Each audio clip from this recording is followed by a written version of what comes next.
Bienvenidos aquí a Hispalit, a la sede Hispalit.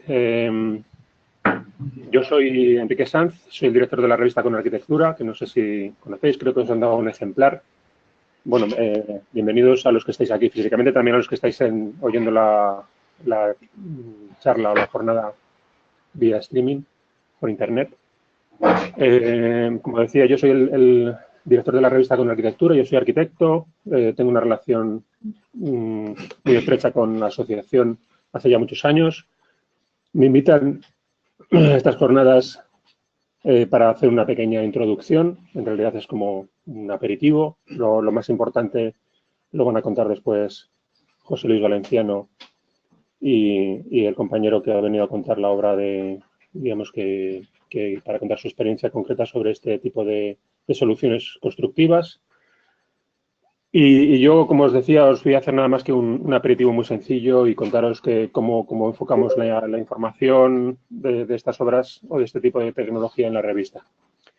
Bueno, siempre empiezo con una especie como de pregunta retórica. ¿Qué ventajas aporta la cubierta inclinada cuando hablamos de cubierta inclinada? Y es verdad que es una solución técnica que yo creo que tiene muchas ventajas, pero que sin embargo tiene como una serie de prejuicios que yo creo que son más bien formales, ¿no?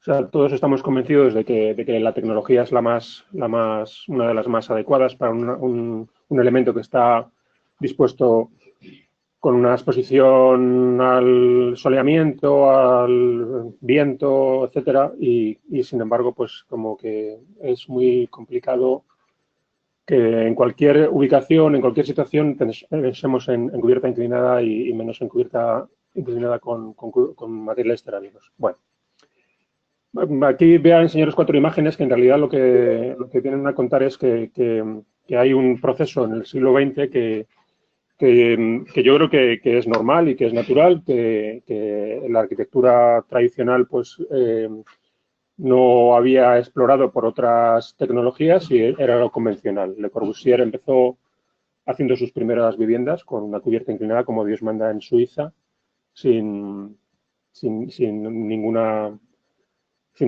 otra pretensión tecnológica porque era lo que se hacía, ¿no? Pero claro, llega una revolución 20 años después. Es un salto de gigante en el que la quinta fachada es un elemento que también se coloniza, que tiene una aportación, es una aportación importantísima. Esta situación se expande por toda Europa, por todo el mundo. Eh, Arquitectura italiana que siempre ha estado como muy relacionada con la tradición o la relación histórica con la arquitectura más tradicional, pues no tienen ningún inconveniente en asumir esos planteamientos. Esto es un ejemplo como otros tantos que se pueden dar en cualquier otro país europeo. 1930, justo después de este momento revolucionario. Pero hay una evolución. Otros 15, 20 años después, el mismo arquitecto, Ignacio Gardella, bueno, también asumiendo como un cierto péndulo en la historia de la arquitectura, pues plantea soluciones retomando soluciones de cubierta que responden a estos parámetros como más tradicionales. ¿Esto qué significa? Bueno, pues que no hay tampoco una relación causa-efecto de tecnología con la adopción de una forma concreta para la cubierta. Si analizando técnicamente cuáles son los requerimientos y cuáles son las digamos, respuestas de cualquier solución constructiva, pues por sentido común quizás sea más lógico un planteamiento de cubierta donde el agua se recircula de una manera más precavida hacia el exterior, se puede ventilar de una manera como más relacionada con la fachada. Bueno, no voy a contar de estas cosas técnicas, digamos, constructivas, porque no me corresponde, pero después de toda la evolución de la arquitectura del siglo XX, yo creo que si hay algo claro es que tampoco no hay una directriz que digas, no, voy a hacer arquitectura moderna y tengo que hacerla con cubierta plana. Digamos que como paradigma, ¿no? Que no hay una obligación de una de las dos soluciones, ¿no? Sin embargo, sí que hay una conclusión como formal, ¿no? Los arquitectos tenemos como la imagen de arquitectura moderna apartándose de las soluciones de cubierta inclinada porque nos interesa, yo creo que tenemos una formación que nos interesa mucho las formas más que otros aspectos de la arquitectura. Y esta idea se la ha tomado prestada a un compañero, Felipe Pica Aguilera, que habla de la aportación que da para entender que la arquitectura no es un problema de forma, sino de, digamos, de soluciones globales a este caso que es el de los nidos de termita, ¿no? Pues, posiblemente es una de las construcciones más feas que pueda generar la naturaleza, ¿no? En toda la amplia acepción de la palabra naturaleza, ¿no? Unos seres vivos que terminan haciéndose un hábitat particular que tiene la gran virtud de que en unas ubicaciones con unos altos climáticos, pues en torno a 50 grados, son capaces de generar un microclima que mantiene las larvas o su hábitat de vivir a una temperatura constante de 16 grados, soportando los 50 de máximo calor e incluso temperaturas bajo cero por la noche. Claro, ¿qué tiene que ver esto con la cubierta inclinada? Pues que no se preocupan de la forma. O sea, la forma, como veis, es una forma bastante poco agraciada, pero sin embargo, en el fondo está que la solución técnica, y es que se incorpora una pared con un determinado espesor, digamos que da una solución para realizar arquitectura. Y yo creo que en el fondo la cubierta tendría que tener tendríamos que desprendernos de este a priorismo de la forma, ¿no? De pensar que la arquitectura es solamente volúmenes paralelepípedos. Bien, siempre digo también que para construir con ventajas necesito sobre todo información y depositar esa información y transformarla en confianza tanto para mí como proyectista como para el promotor. Desde la revista Con Arquitectura lo que hacemos es, todas las obras que vamos publicando, y esto algunos que conoceréis ya la revista os va a sonar como más conocido, pero a los que no puede ser interesante que lo investiguéis. En la revista tenemos unas 500 obras publicadas durante los últimos casi 20 años. Y siempre nos ha preocupado llegar hasta el cómo se construye, ¿no? O sea, aparte de que nos interese la imagen, la forma, como decía, también con este grado de incoherencia que a veces los arquitectos parece que demostramos en nuestro discurso, pero aparte de que nos gusten las cosas como bien contadas y estéticamente controladas, pero lo que más importante es digamos, el conocimiento que hay detrás de toda obra, ¿no? O sea, que más allá de la foto bonita hay alguien que se ha preocupado por explorar al máximo la tecnología. Bueno, pues esta información está disponible en la revista con los planos a máxima definición. Yo creo que para cualquier consulta que se quiera hacer sobre obra construida es la manera más adecuada para a través de ese conocimiento transformarlo en confianza. Sobre el tema de cubierta inclinada hemos publicado algunos monográficos durante los últimos años. Bueno, pues están ahí. Os aconsejo que si tenéis un rato que naveguéis y veáis cómo está organizada la información y podéis acudir a ella. También es muy importante la parte de información técnica. Con esta relación de hace años con Hispalit, somos el vehículo en el que se publican los últimos estudios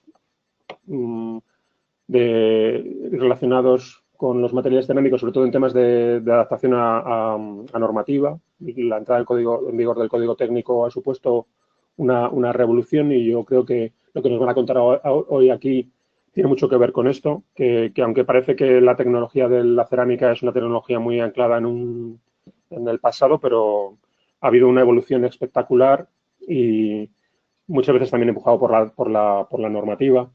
Y las cubiertas ventiladas ya se parecen poco a las cubiertas que se podían hacer hace 20 años.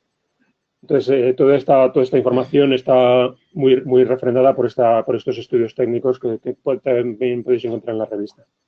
Hay un buscador, puedes encontrar los artículos con este sistema de indexación sobre los temas, tipos de materiales, etcétera. Pues yo tengo mucho más que contar. Casi dar la palabra ya a José Luis y que se empiece a contar sobre los temas de más de ti.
Bueno, pues gracias, Enrique, y buenos días a todos.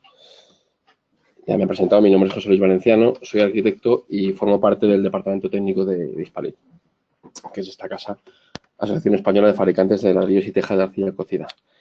A continuación vamos a repartir los minutos siguientes, la hora y pico que nos queda, en dos partes. Una en la que yo hablaré sobre la cubierta inclinada y sobre tanto desde la parte de lo que es el tablero cerámico como una parte de ciertas cubiertas, tablero cerámico, como luego de la cubierta ventilada. Y por último, Roberto, arquitecto y compañero, pues expondrá obra suya pues, con este tipo de cubierta ventilada. Y creo que es muy interesante porque complementa la parte teórica que voy a explicar yo, ¿no? Con una obra real y, bueno, pues nos podrá exponer su experiencia, y la experiencia no es solo suya, sino con el constructor, con los clientes, al final un poco cuál es la vivencia, ¿no? de la ejecución de esa cubierta, de ese tipo de cubierta microventilada. Bueno, pues vamos a empezar primero con la parte de tablero y luego ya daremos la parte de cubierta ventilada. Bueno, breve introducción de quiénes somos en Hispalit. Supongo que todos nos conoceréis, pero bueno, no está nunca de más explicar quiénes somos. Somos la Asociación Española, como decía antes, de Fabricantes de Ladrillos y Tejas de Arcilla Cocida y, bueno, engloba un orden de magnitud de unas 100 empresas del sector cerámico, ¿no? de productos cerámicos, que forman del orden del 85% de toda la producción de productos cerámicos a nivel nacional. Bueno, pues hacéis una idea de que es una asociación en la que prácticamente engloba la mayoría de los fabricantes cerámicos. Y bueno, pues la función de Hispalit es la de defender los intereses de sus asociados, y eso se hace desde muchos ámbitos, ¿no? No solo haciendo acciones comerciales, promocionando el uso de la cerámica, diciendo que es estupenda, que lo es, sino también pues el impulsar el conocimiento de los diferentes sistemas constructivos, intentar investigar en nuevos sistemas. Hoy hablamos de tablero y de cubierta microventilada, pero otro día estaremos hablando de fachada autoportante o de sistemas de tabiquería para cumplir aislamientos acústicos del código técnico, etcétera, ¿no? Entonces, digamos que todo eso son sistemas constructivos y innovaciones que vamos desarrollando desde aquí y, bueno, pues como antes Enrique decía, incluso publicando artículos técnicos en su revista, con arquitectura, etcétera. Bien, pues esto es muchas de las cosas que hacemos aquí desde Hispalit. Tenemos una página web que supongo que todos conoceréis y que, bueno, a través de esa página se puede acceder a cualquiera de las secciones que configura nuestra asociación, porque al final ya sabréis que tenemos diferentes secciones. Una de ellas, por ejemplo, es la de tablero cerámico, que además tiene su propia web, que al final te redirecciona una a la otra. Digamos que puedes entrar en Hispalit y luego pinchas en tablero o directamente en tablerocerámico.com y te redirecciona a su propia web. Bueno, y ya entrando en materia, todo esto que vamos a hablar hoy de la cubierta de tablero cerámico, digamos que tiene el origen en la nueva publicación, bueno, nueva, no tan nueva, porque ya lleva unos meses publicada y colgada en nuestra página web, que es el Manual de Diseño y Ejecución de Cubiertas con Tablero Cerámico y otras aplicaciones. Es un manual redactado por Mariano González Cortina y Antonio Rodríguez Sánchez, ambos dos arquitectos y profesores de la Escuela de Edificación, lo que antiguamente era la Escuela de Aparejadores, luego se llamó de Arquitectura Técnica y ahora se llama Escuela de la Edificación. Bueno, pues digamos que es un manual en el que se trata de recoger todos los parámetros que intervienen en el diseño de una cubierta con tablero cerámico y el cumplimiento de los diferentes documentos básicos del código técnico, ¿no? Y luego, pues, las reglas de ejecución con detalles constructivos, etcétera. Bueno, todo esto lo iremos viendo sobre la marcha. Aparte, tenemos en Hispalit otras publicaciones. Una de ellas, y de las más importantes, es el catálogo de soluciones cerámicas, que todo eso que estoy contando está en la web. Son documentos que se pueden descargar en PDF y de forma gratuita y no hace falta ni registrarse. Pinchas y te lo descargas. El catálogo de soluciones cerámicas, como digo, es un documento de ayuda al proyectista que surgió, pues, claro, ante la aparición del código técnico, pues un poco el desamparo en el que estábamos los arquitectos de una normativa tan compleja y tan extensa. Bueno, pues es una forma de ayudar al proyectista que en un único libro pueda contener la mayor información posible que les sea capaz, o que le sirva, perdón, para ser capaz de verificar y comprobar el cumplimiento de los diferentes elementos constructivos del edificio a los diferentes documentos básicos. Se entiende un edificio eminentemente cerámico. Claro, si vas a hacer un edificio con un muro cortina de vidrio, pues no será este catálogo el documento más adecuado para verificar esa fachada. Tendrás que irte, pues supongo que al catálogo que tengan, si es que lo tienen los asociados de fabricantes de muros cortina, que no creo que lo tengan. Bueno, ya lo que es centrándonos en el tablero, en las cubiertas de tablero cerámico, primero vamos a hablar, que es un tablero, es una cosa obvia, pero seguramente todos lo conoceréis, pero no está de más decirlo, ¿no? Es una pieza cerámica de gran formato que se fabrica mediante una pasta arcillosa que se extrusiona a pasar a través de un molde. Ese molde luego se seca y posteriormente se cuece, como todas las piezas cerámicas, ¿no? Moldeo, secado y cocción.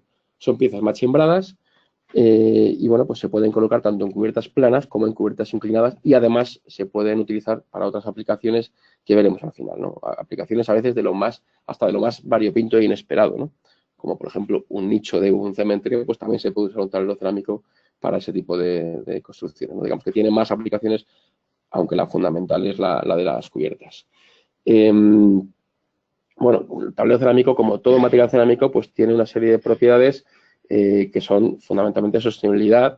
Cualquier material cerámico, este también lo es, claro, pues en cuanto a comportamiento de respeto al medio ambiente, pues es excelente. Resistencia al fuego, pues también muy bueno. Es decir, todos los elementos cerámicos tienen el mejor comportamiento posible, es decir, la mejor clasificación al fuego posible y un buen comportamiento también a resistencia. Y también los elementos cerámicos tienen un buen comportamiento en lo que se refiere al aislamiento térmico, ¿no? En el caso concreto de los tableros, se da una circunstancia que no ocurre en otros productos cerámicos, y es que no existe una norma armonizada en Europa que diga cuáles son las características técnicas y especificaciones técnicas que tiene que tener un tablero cerámico. Al no existir esa norma, pues el Ministerio de Industria ha firmado un documento a los fabricantes de tableros de Hispalit donde les exime de la obligación de estar adscritos al reglamento de productos de la construcción. Por lo tanto, no están obligados a tener que emitir una declaración de prestaciones y tampoco va a tener un marcado CE. Ya digo que es una situación excepcional, porque todos los demás productos cerámicos tienen su marcado CE porque es obligatorio, ¿no? Pero en este caso, por esta cuestión que digo, no tienen esa obligación, están eximidos. Lo cual no quiere decir que no pueden estar sujetos a ninguna normativa. Y de hecho, pues hay una norma UNE, la norma UNE 67041/88, en la que habla de las especificaciones y características técnicas recomendables para todo tablero cerámico. Bien, pues esta es la norma a la que se acogen los fabricantes que quieren tener un sello de calidad AENOR para, digamos, pues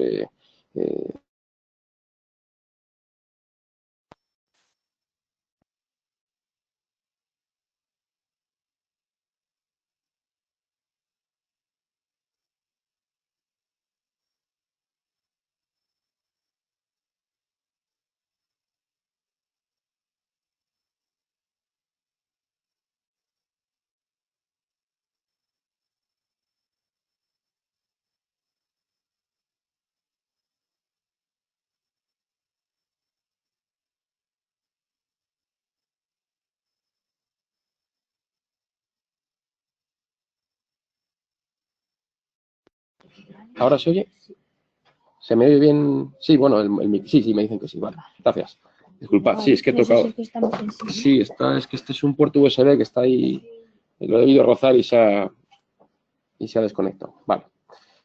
Bueno, como decía, longitudes oscilan entre medio metro y 2 metros, aunque lo más habitual es la longitud de tablero de 1 metro. En lo que se refiere al ancho, pues las medidas más habituales son entre 25 y 30 centímetros, aunque puede ser algo más, y el espesor nos movemos en general entre 3,5 y 4 centímetros, aunque también puede tener más grosor, ¿no? Al final, si tú tienes una necesidad de soportar unas cargas de mayor o más carga, o si te separas más entre apoyos de ese tablero, claro, pues estás aumentando la carga que vas a transmitir a los apoyos, ¿no? Por lo tanto, tendrás que aumentar un poco el canto, y por eso pues existe la posibilidad de colocar tableros de hasta 6 centímetros, ¿no? Para cargas más elevadas. Y en cuanto a su geometría, mejor dicho, a la forma de su contorno, tendríamos el estándar, por así decirlo, el más habitual, ¿no? El más conocido, que es el que tiene el acabado recto en la testa, aunque sí que tenemos un machembrado en los laterales, ¿no? En el canto, un machembrado para que vayan encajando unos con otros. Podemos tener en esa testa un bisel para, en este caso, el bisel de una pieza y el de otra, formar un nervio que al echar la capa reguladora de mortero, pues genere un nervio que le dé a ese tablero una mejor transmisión de esfuerzos a los apoyos. Eso también se puede conseguir mediante el escalonamiento, es decir, esta pieza que veis aquí que tiene un corte, ¿no? En forma de escalón, de tal manera que, o de galce, se quiere decir, de tal manera que también lo mismo, al encontrarse una pieza con otra, pues se forma un nervio que facilita esa transmisión de esfuerzos. Y luego, por último, pues doble biselado, ¿no? Bisel tanto en el canto como en la testa, que nos permitiría elaborar o generar nervios en las dos direcciones. Además, pues tenemos tableros especiales con aislamiento incorporado, bien sea en los huecos de ese tablero o bien sea formando un tablero tipo sándwich, ¿no? Dos piezas y entre medias de ellas dos interpuesto un aislamiento térmico. Se puede colocar visto, si se quiere, en cuyo caso podemos utilizar el tablero tradicional o uno rayado con cierto tipo de textura o, bueno, se puede incluso pintar. Al final,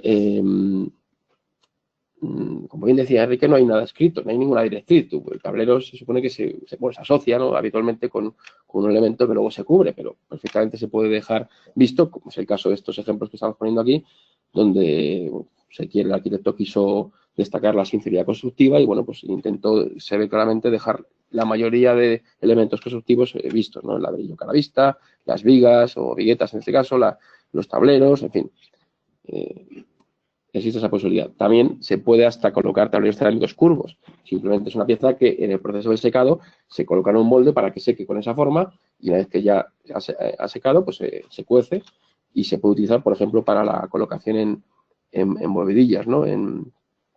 Para ejecutar forjados con bovedillas vistas, ¿no? Incluso tenemos tableros autorresistentes, ¿no?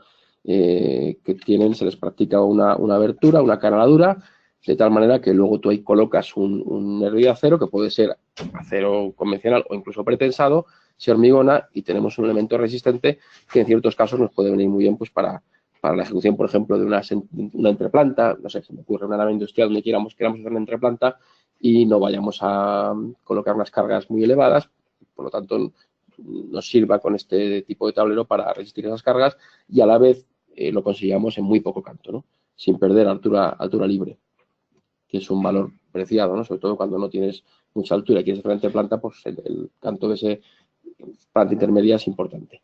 Y luego, como decía antes, pues en lo que se refiere al tema medioambiental, de sostenibilidad, pues el tablero cerámico, como cualquier otra pieza, pues tiene muy buenas prestaciones, ¿no? Si hablamos de sostenibilidad, podríamos hablar de muchos aspectos, ¿no?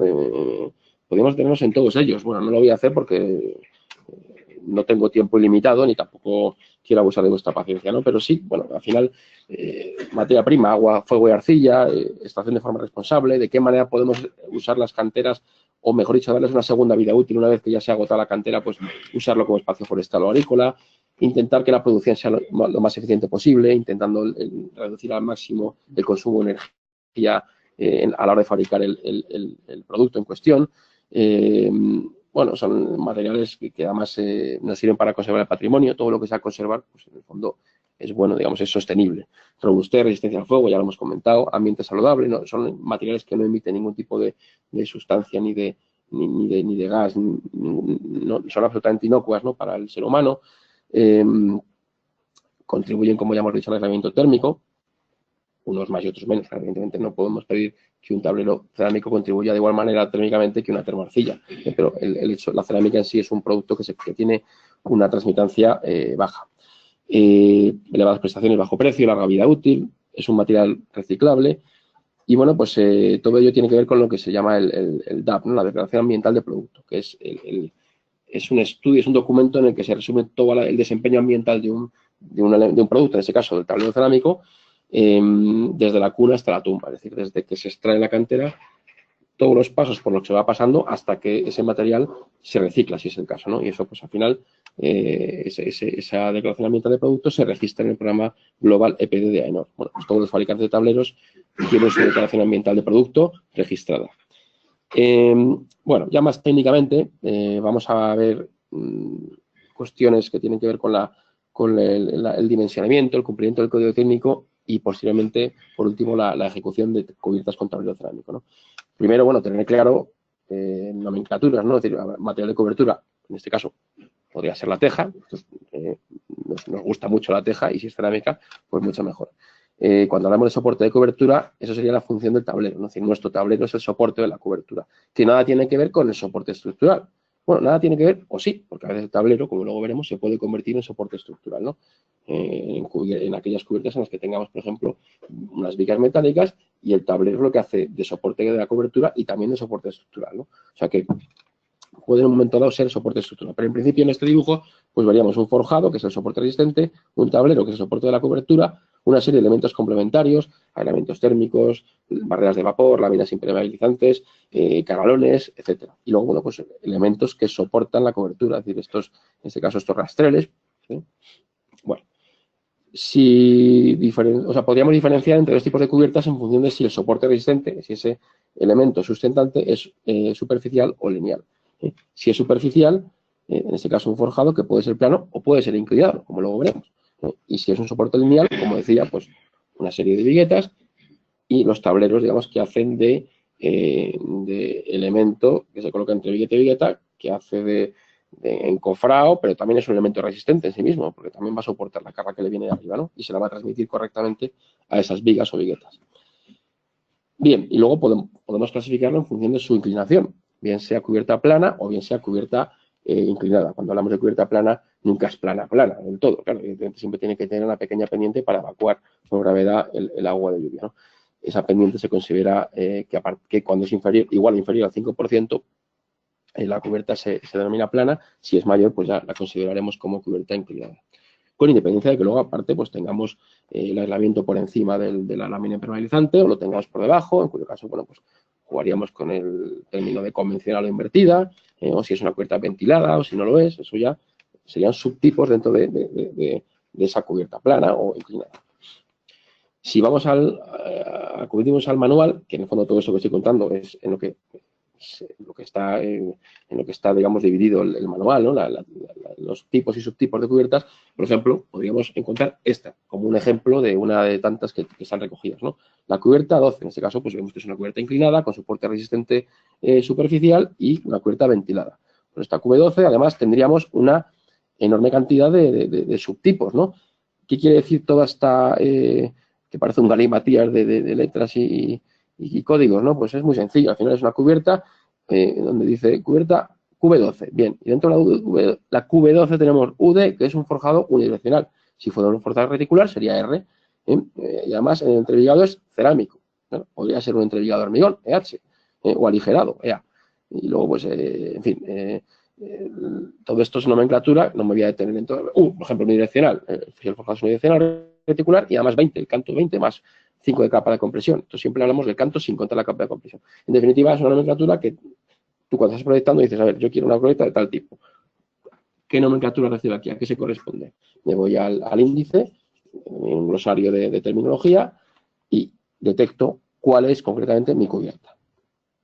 Luego veremos que es importante esta nomenclatura porque cuando usemos el manual y queramos comprobar comprobar las características a fuego o térmicas de nuestra cubierta, tendremos que entrar en las tablas con esa nomenclatura para que se corresponda con la que yo estoy proyectando. Bueno, y además de ello, el manual tiene pues, un montón de detalles. Yo aquí he extraído dos de ellos como ejemplo, ¿no?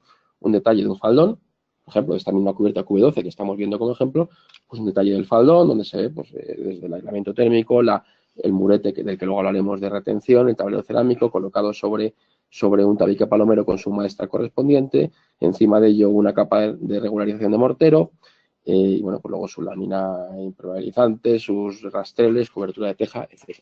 O un detalle, una cumbrera, en este caso, pues como este otro detalle, en ambos casos, cubierta microventilada, de la que luego también hablaré, y más en detalle, donde se ve pues todo, ¿no? Aparte del palomero, pues cómo se coloca el aislamiento térmico en este caso, que tiene que dar la vuelta, que luego veremos que esto tiene que subir unos 10 centímetros, cómo se debe colocar esta unión entre tableros, la cumbrera con el caballete, con la lámina flexible impermeable, que deja transpirar en la parte superior para que se pueda microventilar, etcétera, etcétera. Al final es un detalle que viene muy bien pues para luego poder trasladarlo a tus proyectos.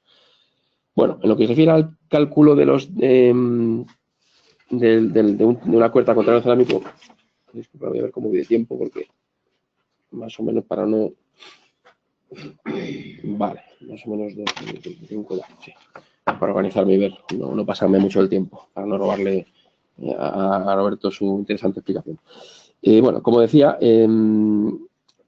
cubiertas con tablero, volvamos a ver, recapitulo, los diferentes documentos básicos, cómo le afectan. En el caso de seguridad estructural, bueno, aquí tenemos, primero van un soporte resistente, que su cálculo viene impuesto, o sea, no lo decimos nosotros, viene por cálculo, el calculista o el arquitecto ha hecho su cálculo y le sale un forjado X con un canto determinado, etcétera. Pero luego si colocamos en esa cubierta un tablero, además ese tablero tiene que ser capaz de soportar las cargas que le vienen por encima, es decir, la cobertura, o si es teja, o si es una cubierta plana transitable, pues ese solado o esa grava, en fin, lo que lleve encima, aparte de las sobrecargas correspondientes que pueda tener de uso o de nieve, ¿no? Y eso al final hay que tenerlo en cuenta. Para eso acudiríamos a la tabla 3.1 del documento básico de seguridad estructural de acciones en la edificación y ahí nos dices, nos especifica si tenemos o no tenemos obligatoriedad de calcular. En caso de no ser obligatorio, porque la carga es una carga moderada, bueno, pues simplemente se coloca el tablero con las disposiciones constructivas que luego veremos, se coloca una capa de regularización de mortero y no hay que hacer más comprobación. Sin embargo, si por el contrario sí me dice que hay que hacer un cálculo, pues habrá que hacer un dimensionamiento del tablero y de la losa de mortero que se coloque encima con la armadura correspondiente. Y para ello, pues entraríamos en la tabla 1 que está contenida dentro de este manual, que es muy útil para poder, ya digamos, están precalculadas esas soluciones como un prontuario, ¿no? De los que hemos manejado siempre y donde te dice pues qué canto y qué espeso y qué armadura tienes que tener en el mortero. Si además, o mejor dicho, si en lugar de un soporte resistente superficial, como puede ser un forjado, habláramos de un soporte discontinuo, es decir, viguetas o vigas metálicas.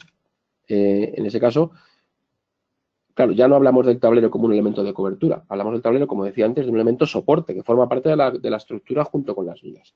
En ese caso, el tablero hay que calcularlo sí o sí, porque claro, si tú te caes calculas mal un tablero en una cubierta plana, bueno, pues la peor caída que puedes tener, metro y pico en un palomeno, bueno, pues te puede romper una pierna, es una desgracia, pero no pasa de ahí. Pero si te hundes en una cubierta ya de soportes con viguetas, pues ya tienes un problema de primera magnitud, con lo cual es conveniente calcularlo. Para ello lo mismo, el mismo criterio, entras en la tabla 1 del manual y lo calculas.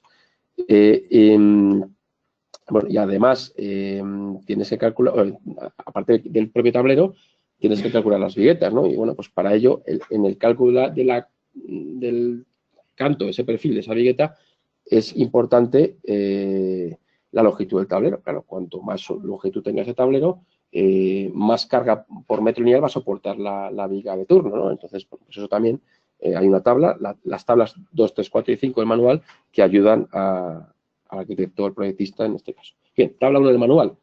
Es muy sencilla de manejar. Según lo que me diga el documento de seguridad estructural, sí, de acciones en la edificación, veo las sobrecargas que tengo y las cargas permanentes. No debo incluir la carga o el peso propio del tablero de la losa. Digamos que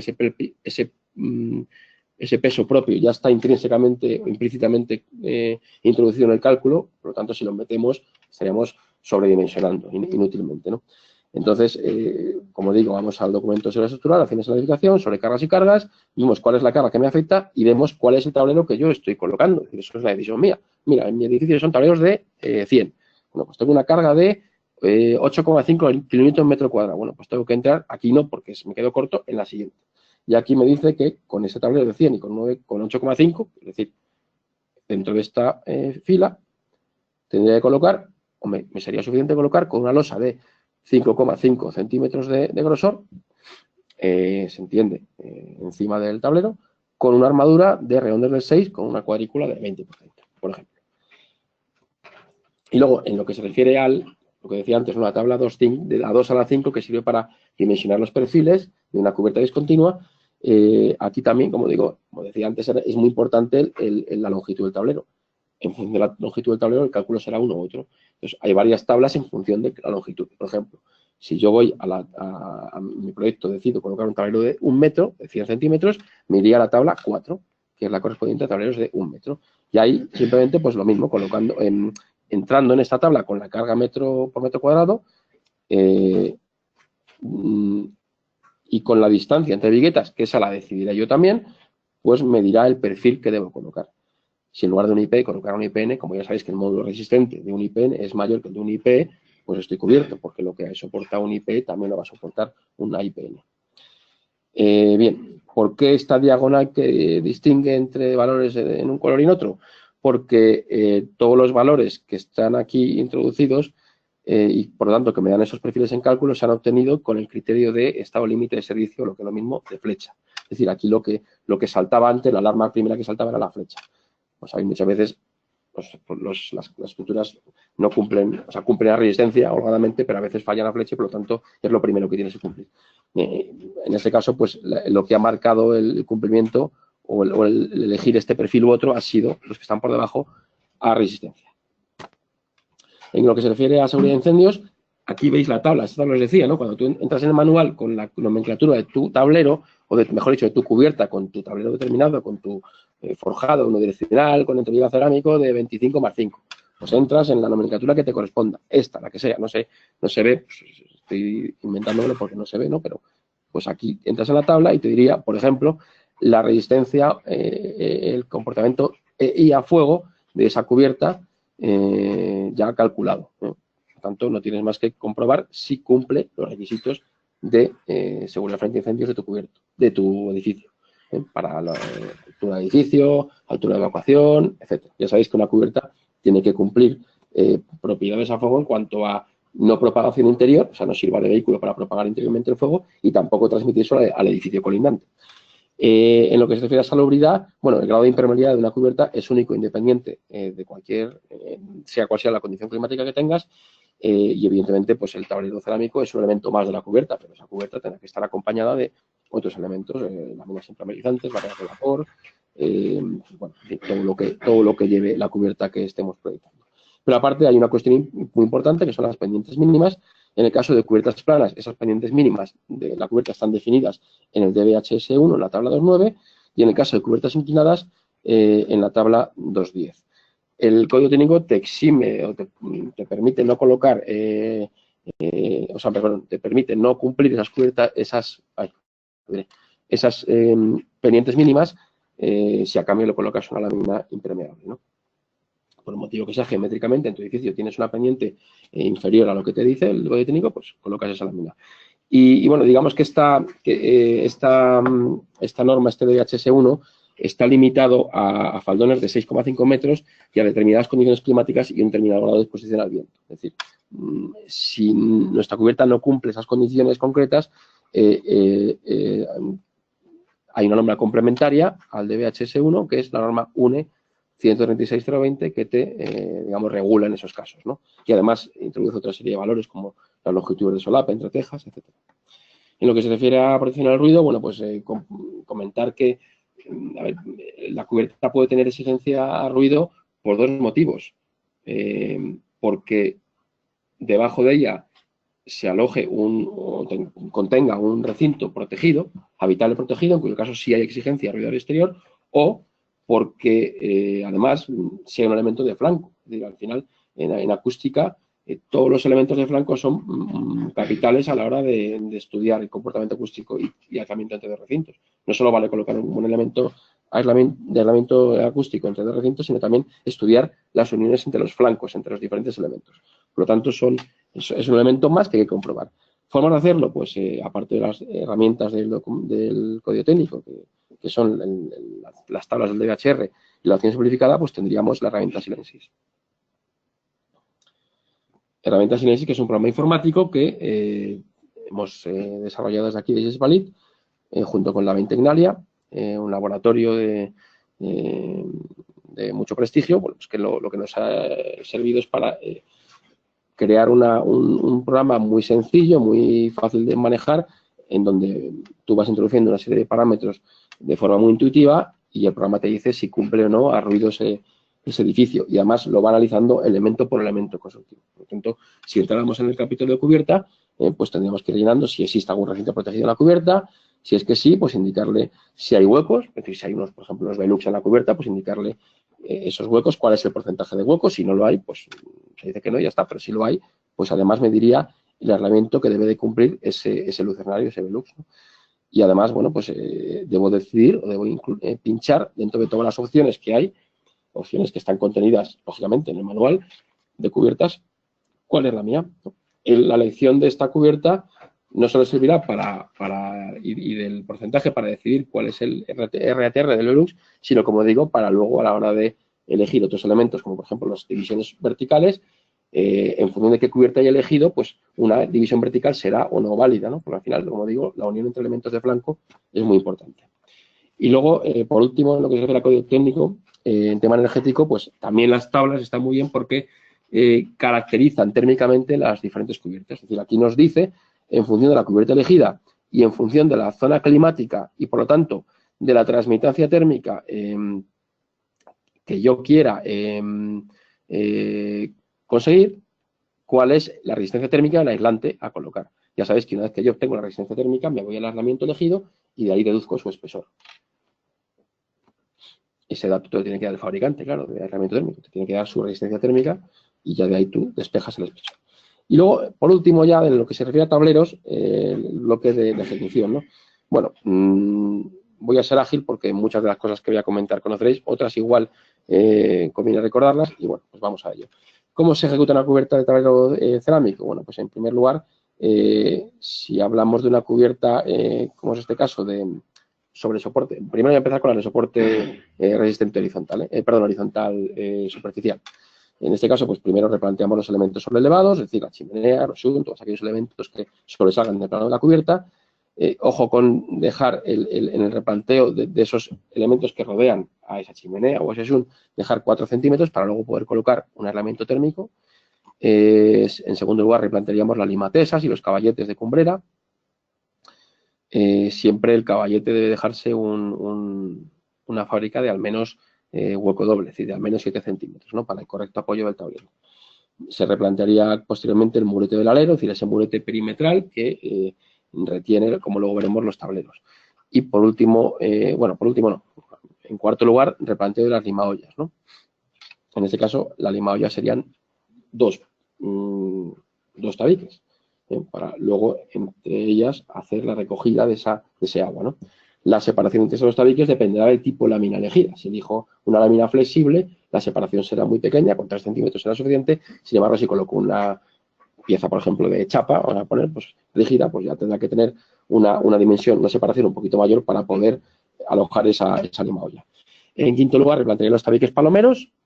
Y si es necesario, no siempre, pero si voy a tener una cubierta con previsión de esfuerzos horizontales importantes, pues se pueden colocar tabiques perpendiculares a los palomeros en forma de arriestramiento.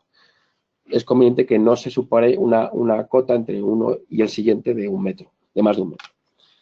Y bueno, en séptimo lugar, coloco las miras, coloco las cuerdas y escantillo, ¿no? Es decir, calculo la altura a la que voy a tener que colocar los ladrillos, siempre intentando jugar con juntas de entre 1 y 1,5 centímetros.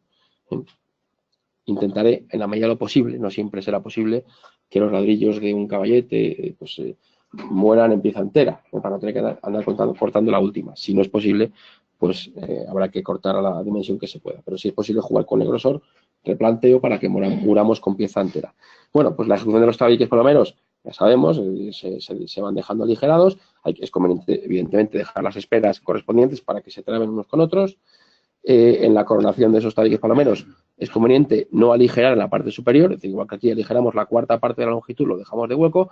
Aquí, es decir, cuando digo esto, digo la cuarta parte porque nos encontramos a veces tabiques palomeros que es al revés, o sea, prácticamente es 3/4 de hueco y un poquito de ladrillo, y no es el caso. Debemos dejar un aligeramiento que no suponga una temeridad, ¿no? Entonces, bueno, estamos hablando de este orden de magnitud. No vamos a ir con el centímetro a medir, pero conviene que sea del orden de la cuarta parte de la longitud del tabique, perdón, del ladrillo utilizado. Y luego la colocación de la última fila, como digo, pues se elimina ese aligeramiento para que se produzca un apoyo correcto del tablero. El murete de unos 30 centímetros de unos 30 centímetros de separación, quería decir. De altura, pues la que me pida la inclinación, ¿no? 2 o 3 piezas sería suficiente. Y separado el alero, este elemento es lo que va a servir de retención para que el tablero, como digo, no deslice. Porque al final son piezas machembradas que no van sujetas con ningún elemento, ¿no? De fijación, ni morteros, ni elementos auxiliares. Y bueno, pues una vez que he ejecutado el tabique palomero, coloco una cuerda y ejecuto una tira de mortero de mortero o de yeso, se puede también, para que apoye el tablero cerámico. Si tengo un elemento de arriestramiento, como hemos comentado antes, perpendicular a los palomeros, esa maestra tendrá que tener la inclinación que tenga el tablero, claro, para que se produzca un apoyo correcto. Esto ya lo hemos comentado, ¿no? Aquellos elementos que sobresalgan del plano de la cubierta se dejaban separar o se colocaban, se forraban, por así decirlo, con este tabique, pero separándolos unos 4 centímetros para poder colocar aislamiento térmico. Cuando la disposición del aislamiento térmico sea como la que aparece en este detalle, es conveniente que este doblez sea de unos 10 centímetros. También se procurará que haya una convivencia razonable con el tablero, es decir, esto se coloca antes del tablero. Bueno, pues convendría tener cuidado de ir ejecutándolo solapadamente, no primero todo el aislamiento y luego los tableros, porque luego si lo vas a pisotear y se va a destrozar el aislamiento térmico y conviene pues hacerlo de una manera escalonada, ¿no? En fin, son recomendaciones que hacemos y que están recogidas en el manual. En cuanto a la colocación de los tableros, una vez que hemos ejecutado todos los tabiques, arrestamientos, etcétera, y muretes, es importante colocar este elemento, esta pieza de esta lámina de papel, bueno, es un papel resistente, un papel fuerte, pero que lo que hace es desolidarizar. El otro día estaba escribiendo un informe y escribí la palabra desolidarizar y sonaba tan raro que lo busqué en la RAE y no existe, como tantas palabras de jerga técnica, pero bueno, todos me entendéis. Desolidarizar es no solidarizar, ¿no? Bueno, es verdad que no existe, es un palabra, pero bueno, es una forma de de expresar que al final lo que pretendemos es independizar, que el movimiento de la cubierta sea independiente del movimiento del tablero y evitar problemas y patologías, ¿no? Bueno, y importante también que los tableros se apoyen en el tabique de tal manera, en el palomero, de tal manera que dejemos una separación de al menos 1 centímetro entre uno y otro y al menos garanticemos un apoyo de 2,5 centímetros. Por eso es importante que los tableros, los tabiques palomeros sean de hueco doble de 7, porque si tenemos un hueco sencillo, esta magnitud es imposible de cumplir. 2,5 de apoyo y 1 centímetro entre ellos. Si en un momento dado queremos separar más dos palomeros, pues podemos colocar esta pieza intermedia y colocarlos en otro sentido. Por ejemplo, esto puede ocurrir cuando queramos hacer una cubierta con una cubierta mansardada que tenga un balcón dentro de la propia cubierta. Esto ya lo he comentado antes, usemos elementos de precisión y hagamos cortes como hay que hacerlo, sino a base de tratar malamente a los productos, ¿no? Pues no cuesta nada hacer un corte con radial, tanto para cuando hacemos la inclinación, tiras la cuerda, colocas el ladrillo, marcas con un lápiz, cortas con radial y lo colocas, no empezar a dar golpes y luego no pasa nada, que luego el mortero ya hará lo que tenga que hacer y la forma que haga. Bueno, pues no es lo suyo. ¿Que se hace más de las veces que nos gustaría? Sí, la verdad es que sí, se hace mucho, pero no se debería. Y bueno, pues esto también lo hemos comentado, los 4 centímetros de separación para colocar el elemento térmico con cualquier elemento que sobresalga de la cubierta. En la coronación importante, la última pieza debe ser entera, por lo tanto, si hay que absorber la distancia con alguna pieza, que no sea la última, que sea la penúltima, porque siempre arrancamos con pieza completa, siempre vamos de abajo arriba, arrancamos con pieza completa y debemos morir con pieza completa. Y además aquí, antes de echar el tablero, debemos hormigonar o bueno, llenar de mortero toda la junta, la unión entre este vértice, ¿no? de la cubierta. Por supuesto, también con el papel que hemos comentado, ¿no? En el apoyo del tablero sobre el palomero. Las limaollas, pues esto ya también está comentado, la separación que nos pida en función de la lámina. Esta separación entre tableros viene impuesta por la separación que hemos dejado prevista en el tabiquillo, con lo cual aquí no hay más que seguir lo que ya hemos hecho previamente. En cuanto a colocación de la capa de mortero de hormigón encima de ese tablero, independientemente de que el cálculo diga o no que hay que colocar mallazo, una armadura, nosotros recomendamos que para las superficies o longitudes de apoyo o longitudes de tablero de más de 1 metro se arme, se coloque una armadura de al menos una cuantía mínima de redondos del 4 de 30 por 30 de cuadrícula. Si tenemos de 1 metro o menos, pues no sería necesario, aunque si alguien lo quiere colocar, mal no le va a hacer al tablero. Y luego, bueno, pues vigilar que no haya aguas, que entre un extremo y otro no tengamos aguas de más de 1 centímetro. Y para ello es fácil de comprobar luego con unas cuerdas sobre el tablero y comprobar esa planeidad, ¿no? Y bueno, pues una vez que tenemos eso, pues a partir de ahí todo lo que viene después de la cubierta. Como luego voy a hablar de la cubierta más en detalle, pues me lo salto y así vamos aligerando el tiempo.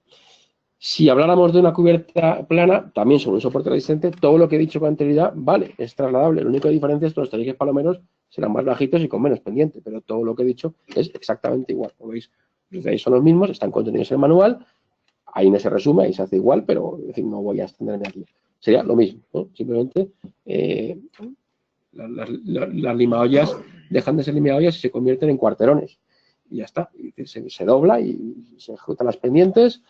En fin, no hay diferencia, simplemente es una cuestión de inclinación, de pendiente. Sí lo hay, obviamente, cuando no es un soporte superficial, sino que es un soporte lineal. En este caso, como antes hemos dicho, el tablero se convierte en un elemento más de la estructura y, por lo tanto, ese centímetro que antes nos valía, ahora no es recomendable. Ahora lo suyo sería poner lo recomendable al menos 2 centímetros para que este nervio sea de más ancho y garantizar una mejor transmisión y mejor apoyo de las cargas que provienen del tablero a los elementos metálicos o de hormigón.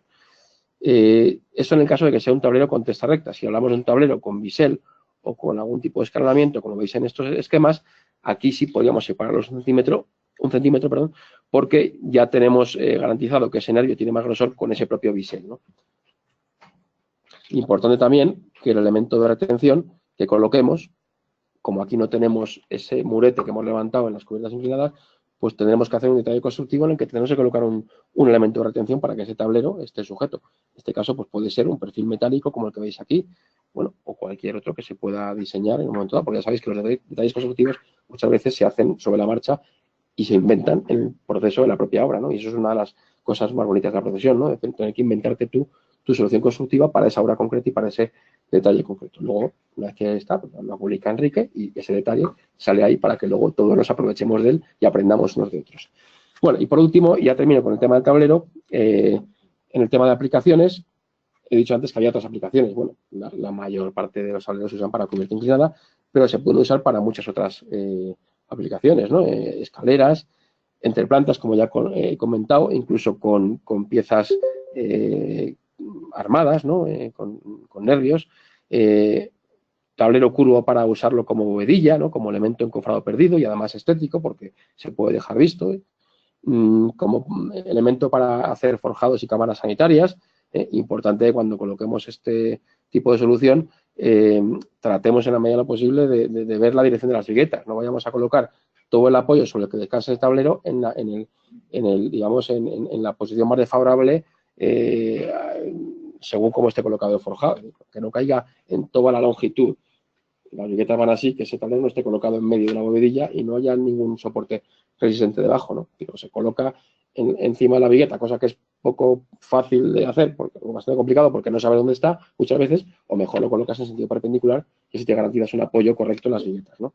Eso, bueno, es de perogrullo, pero es importante tenerlo en cuenta.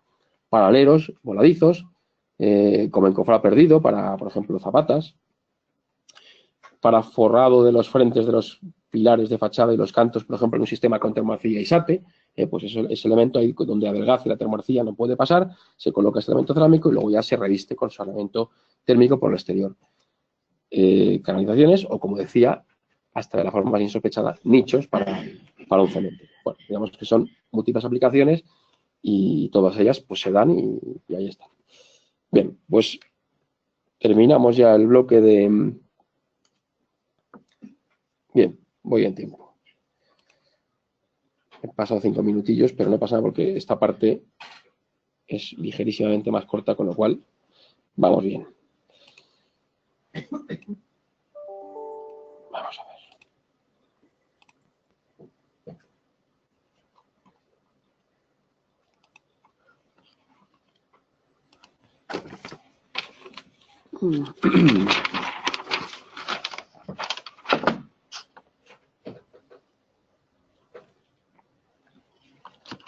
Bueno, pues cubierta inclinada. Esto la he dejado para el final, primero porque me venía bien por el tema de explicar tableros, donde se habla de cubiertas planas inclinadas, y ahora ya hablo solo de la cubierta inclinada, como por introducir luego la ponencia de Roberto. Bueno, cubierta inclinada. Antes de nada, permitidme una brevísima introducción de tejas, ¿no? Porque, en fin, antes igual que hablamos de tablero, pues vamos a hablar de tejas, vamos a ver qué tipo de tejas hay, aunque todos las conocéis, ¿no? Teja curva, mixta, plana o marsellesa o alicantina, o teja plana, digamos, está más novedosa, que lleva menos años en el mercado que la tradicional plana o alicantina. Bueno, este es un ejemplo de una cubierta con teja curva. Es verdad eso que comentaba Enrique, ¿no? No se tiene por qué asociar como paradigma que la cubierta o la arquitectura contemporánea, moderna, pongamos el apellido que queramos, tiene que ir asociada de la mano de una cubierta plana, ¿no? O de una volumetría, digamos, más de paralelepípedos, ¿no? No necesariamente. De hecho, pues sales a la calle, hay enormes, magníficos ejemplos de buena arquitectura con cubierta inclinada y muchas de ellas con cubierta inclinada de teja, además. Por lo tanto, asociar la teja curva a un elemento, perdón, a un edificio tradicional, rústico, pasado de moda, etcétera, pues aquí veis que no es el caso. Es un edificio, es verdad que está hecho en un entorno rural, pero de arquitectura tradicional tiene poco. Es un edificio completamente contemporáneo donde combina materiales modernos, incluida la teja curva. Teja mixta, aquí tenéis un ejemplo de cubierta, ya sabéis que la mixta es la que combina la cana y la cobija en una sola pieza. Este es un ejemplo de una cubierta hecha con plana alicantina, además esmaltada. Ya sabéis que además de la teja de la forma puedes tener diferentes acabados, tonalidades, texturas, esmaltes, incluso se pueden conseguir ahí, bueno, casi mejor cuando salgáis de la conferencia, si os interesa ver el expositor que tenemos ahí un montón de productos, incluidos tejas, veréis como incluso hasta los propios engobados que simulan estas tejas tradicionales que parecen tejas de derribo totalmente y que no lo son, son tejas que cumplen todos los requisitos técnicos, marcado CE, pero claro, cuando usamos una cubierta, cuando queremos colocar una cubierta, una teja de derribo, que sí que es muy bonita, es muy pintoresco y muy romántico, pero, ojo, no tiene marcado CE y debería tenerlo, ¿eh? Ahí dejo caer el tema, ¿no? Bueno, pues ahí tenéis la exposición para ver todo tipo de materiales y de tejas, ¿no? Diferentes ejemplos y fotos que os mostramos. Bueno, las paso rápido porque hablan por sí mismas. Ya digo que en este caso, pues estas son las cubiertas, las tejas, perdón, planas con encaje, pero ya veis que cubierta inclinada no tiene por qué ser ni mucho menos edificio tradicional. Bueno, deciros que todas las tipologías de piezas, de tejas, tienen sus piezas especiales. Cada teja tiene luego sus diferentes piezas para cada situación y para cada geometría y para cada circunstancia, ¿no? No es lo mismo la pieza que tenemos que colocar en una cumbrera, en la coronación, justo en la cúspide de una cubierta a 4 aguas que en una cubierta a 2 aguas, ¿no? La pieza de borde no es lo mismo que la pieza intermedia, no es lo mismo una pieza normal que una pieza de alero, etcétera, ¿no? Una teja de ventilación. En fin, digamos que cada situación de la cubierta tiene su pieza correspondiente. Bueno, cubierta ventilada. Vamos ya a entrar en final, ¿no? en la cubierta ventilada y en su confrontación respecto a la cubierta tradicional o convencional, ¿no? Si clasificamos las cubiertas en función de la fijación de sus tejas y de la ventilación, de la microventilación que tenga, dividiremos entre cubierta tradicional y cubierta en seco. La tradicional es la cubierta que todos conocemos, la que se ha usado generalmente, ¿no? Hasta ahora, la que las tejas se fijan cada X hiladas con mortero, la cumbrera con mortero, los elementos, los aleros también se matizan con mortero, es decir, el mortero es el elemento, el aglomerante, el elemento que sirve para darle una cohesión a todas las diferentes piezas. Claro, es una cubierta que no permite ningún tipo de microventilación bajo la misma. Y en climas fríos y húmedos, pues plantea sus problemas, que os voy a contar, ¿no? De problemas de filtraciones, de ladicidad, de microorganismos, en fin, problemas, patologías que a veces se producen debido a este tipo de fijación, ¿no? Tenemos luego la cubierta en seco, en la que las tejas se fijan, pues como su nombre indica, en seco, es decir, sin usar mortero, sino mediante el uso de clavos, tornillos, ganchos, clips, grapas. Y claro, este sistema permite la microventilación y eso hace que sea, como ahora veremos, recomendable en cualquier situación. Además, podríamos hacer otra clasificación en función de si el soporte es continuo o el soporte es discontinuo, ¿no? Si es continuo, pues podríamos hablar de una placa ondulada, de filamento o de lámina asfáltica, y si es discontinuo, pues una cubierta ejecutada sobre rastreles, que pueden ser de metal, de PVC o de madera. Y luego, pues podemos hacer una clasificación de cubierta en función de si tiene o no tiene ventilación. Ojo, que cuando hablamos de la ventilación no nos referimos a la microventilación. La microventilación la tendrá o no en función de, como digo, la forma de fijar esa cubierta. Si es una cubierta que va con este sistema de enrastelado, pues tendrá microventilación. Pero aparte puede tener o no la ventilación lo que es la cubierta en sí. En este caso, pues no la tiene y aquí sí. Claro, eso pues obligará a que si, en el caso de que sí la tenga, pues el elemento térmico tendrá que estar siempre por debajo de esa cámara, claro, ventilada, porque aquí sería absolutamente inútil colocarlo en la parte superior. Pero como digo, no confundir con la microventilación. Por lo tanto, es otra posible clasificación. Vamos a la cubierta en seco, a la microventilada. Como digo, pues se usa, o se coloca o se ejecuta con el uso de grapas, clips, ganchos, es decir, elementos mecánicos. Aunque también hay algunos fabricantes que también prescriben la colocación de algún otro tipo de adhesivo, también es una opción, menos común, pero también existe, ¿no? en el mercado. Pero siempre según prescripción, o mejor dicho, según recomendaciones del fabricante, ¿no? Para sus productos. Y como digo, bueno, pues permite la microventilación evitando la formación de condensaciones. Claro, la humedad que pueda producirse, bien sea por la lluvia, por la humedad relativa del ambiente, esa microventilación evita que esa humedad se quedara, como antiguamente ocurría, latente, contenida dentro de ese hueco entre el soporte y la teja, y esa condensación pues se elimina ventilando de la forma más sencilla y más lógica que hay. Al no existir esa humedad, pues eliminamos de un plumazo problemas de heladicidad, sobre todo en climas fríos o en zonas de ya pues una altitud importante, ¿no? De hecho, nosotros, a ver, no es que no se pueda seguir ejecutando una cubierta convencional, se puede hacer.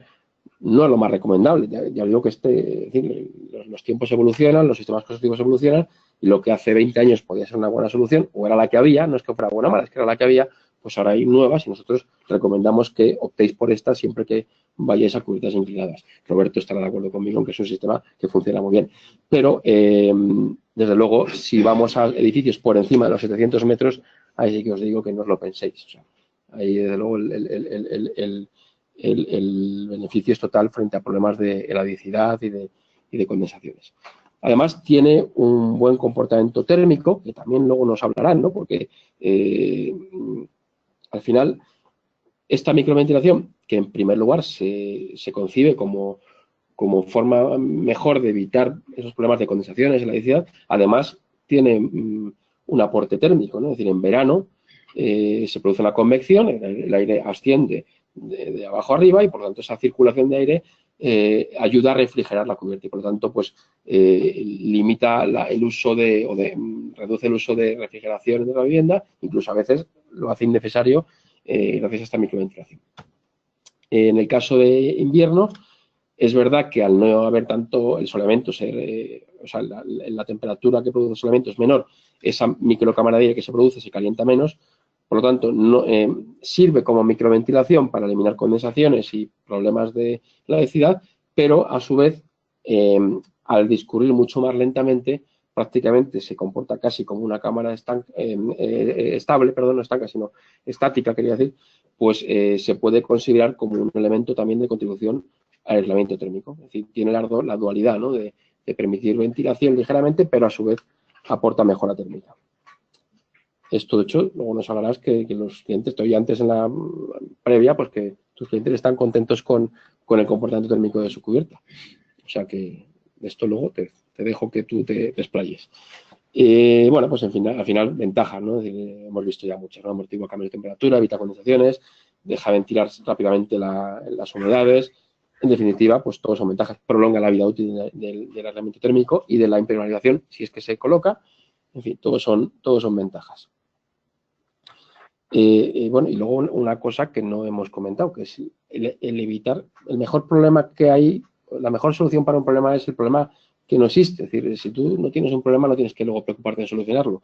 Y eso, además de un quebradero de cabeza que te evitas, es un coste de mantenimiento a futuro que también te ahorras, ¿no? Porque los edificios, o mejor dicho, los planos no tienen grietas ni humedades, pero los edificios pueden tenerlas. Entonces, al final, siempre proyectamos y vemos muchas veces los gastos de los sistemas. En este caso, pues se podría plantear, bueno, ¿y cuál es el coste de este sistema?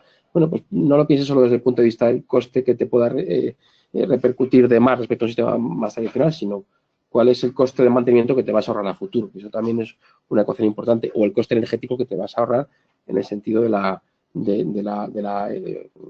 antes comentaba, ¿no? El buen comportamiento térmico. Pues todos esos son factores que también hay que ver, ¿no? Además de los que hemos comentado. Bueno, en cuanto ya a la ejecución pura y dura de la cubierta microventilada, tenemos el sistema de rastreles, como decía, pues hay de 3 tipos, metálico, de PVC o de madera. Se puede hacer un rastrel o doble rastrel. Nosotros recomendamos doble rastrelado, aunque también se puede colocar un solo rastrel.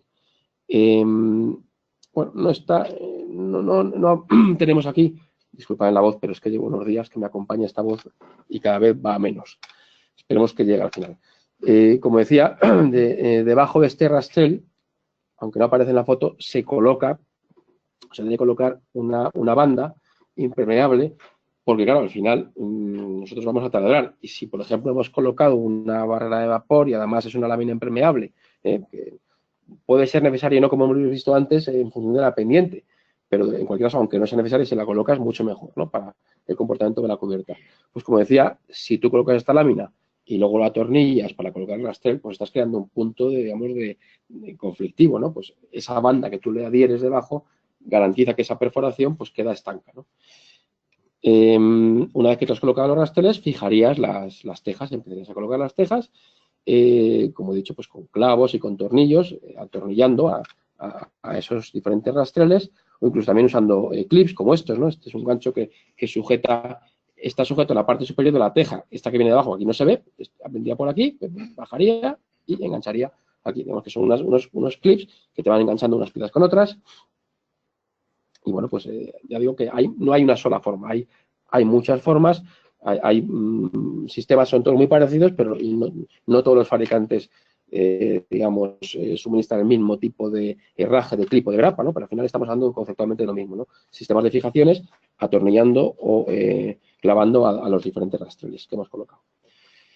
Importante el tema de garantizar la microventilación. Es decir, esto es todo muy teórico, claro, hay que dejar rastrelado ese huequecito, si encima es doble rastrelado mejor, pero ojo, importante garantizar que esa circulación se pueda producir.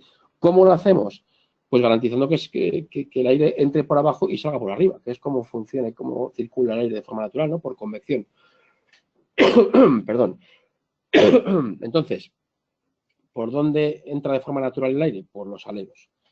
Al final, hay varias formas de hacerlo. Uno, dejando el alero libre, no poniendo nada, pero claro, luego podemos tener problemas de que aniden pájaros, ¿no?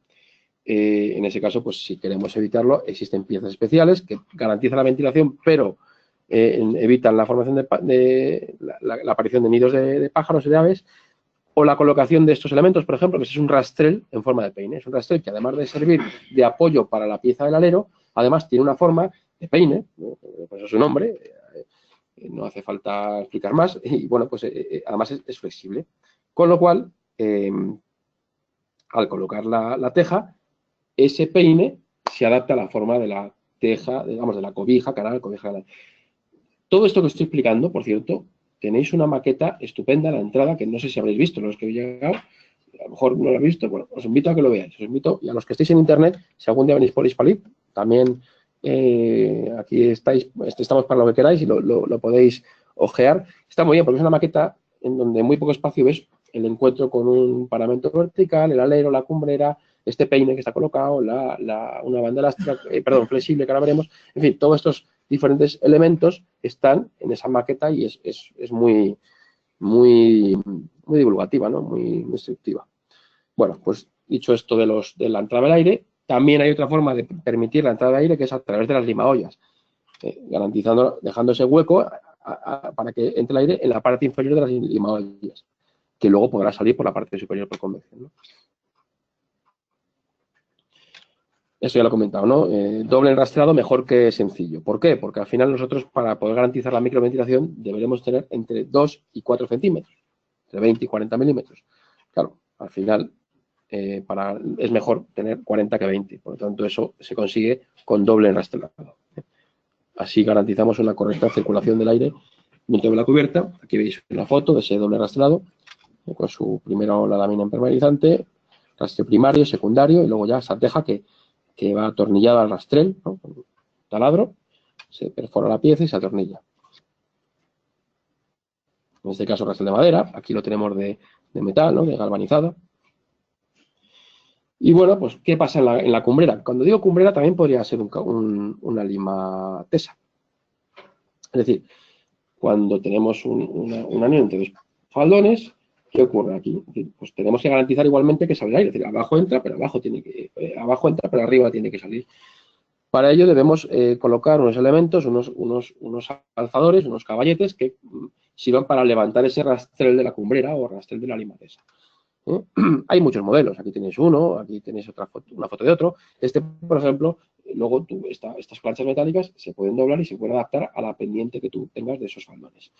Lo atornillas a los rastreles, colocas tu último rastrel de cumbrera y una vez hecho eso, atornillarías las tejas. Pero, muy importante, previamente, antes de atornillar las tejas de cumbrera, colocar esta lámina. Esta lámina lo que hace es garantizar una correcta evacuación del agua de lluvia desde la pieza de cumbrera hasta la primera pieza del faldón, a través de esta parte que es impermeable, pero a su vez garantiza la microventilación porque la parte superior es transpirable, es decir, tiene esa doble función. Y además es elástica, permitiendo que se vaya adaptando a la forma de la teja. Si es una teja plana, tendremos menos problemas, pero si es una teja curva o mixta, habrá que ir adaptándose. Entonces, esa flexibilidad permite, y además son adhesivas, permite ir colocándola y se va pegando perfectamente, con lo cual funcionan muy bien. Esto lo tenéis en la maqueta, como digo, y se ve perfectamente. Bueno, y ya por último, para terminar, y no irnos el tiempo previsto de la conferencia, simplemente, bueno, pues un repaso, volviendo a lo que al principio de la conferencia comentaba Enrique, ¿no? De que no liguemos, por favor, la cubierta inclinada a algo pasado de moda.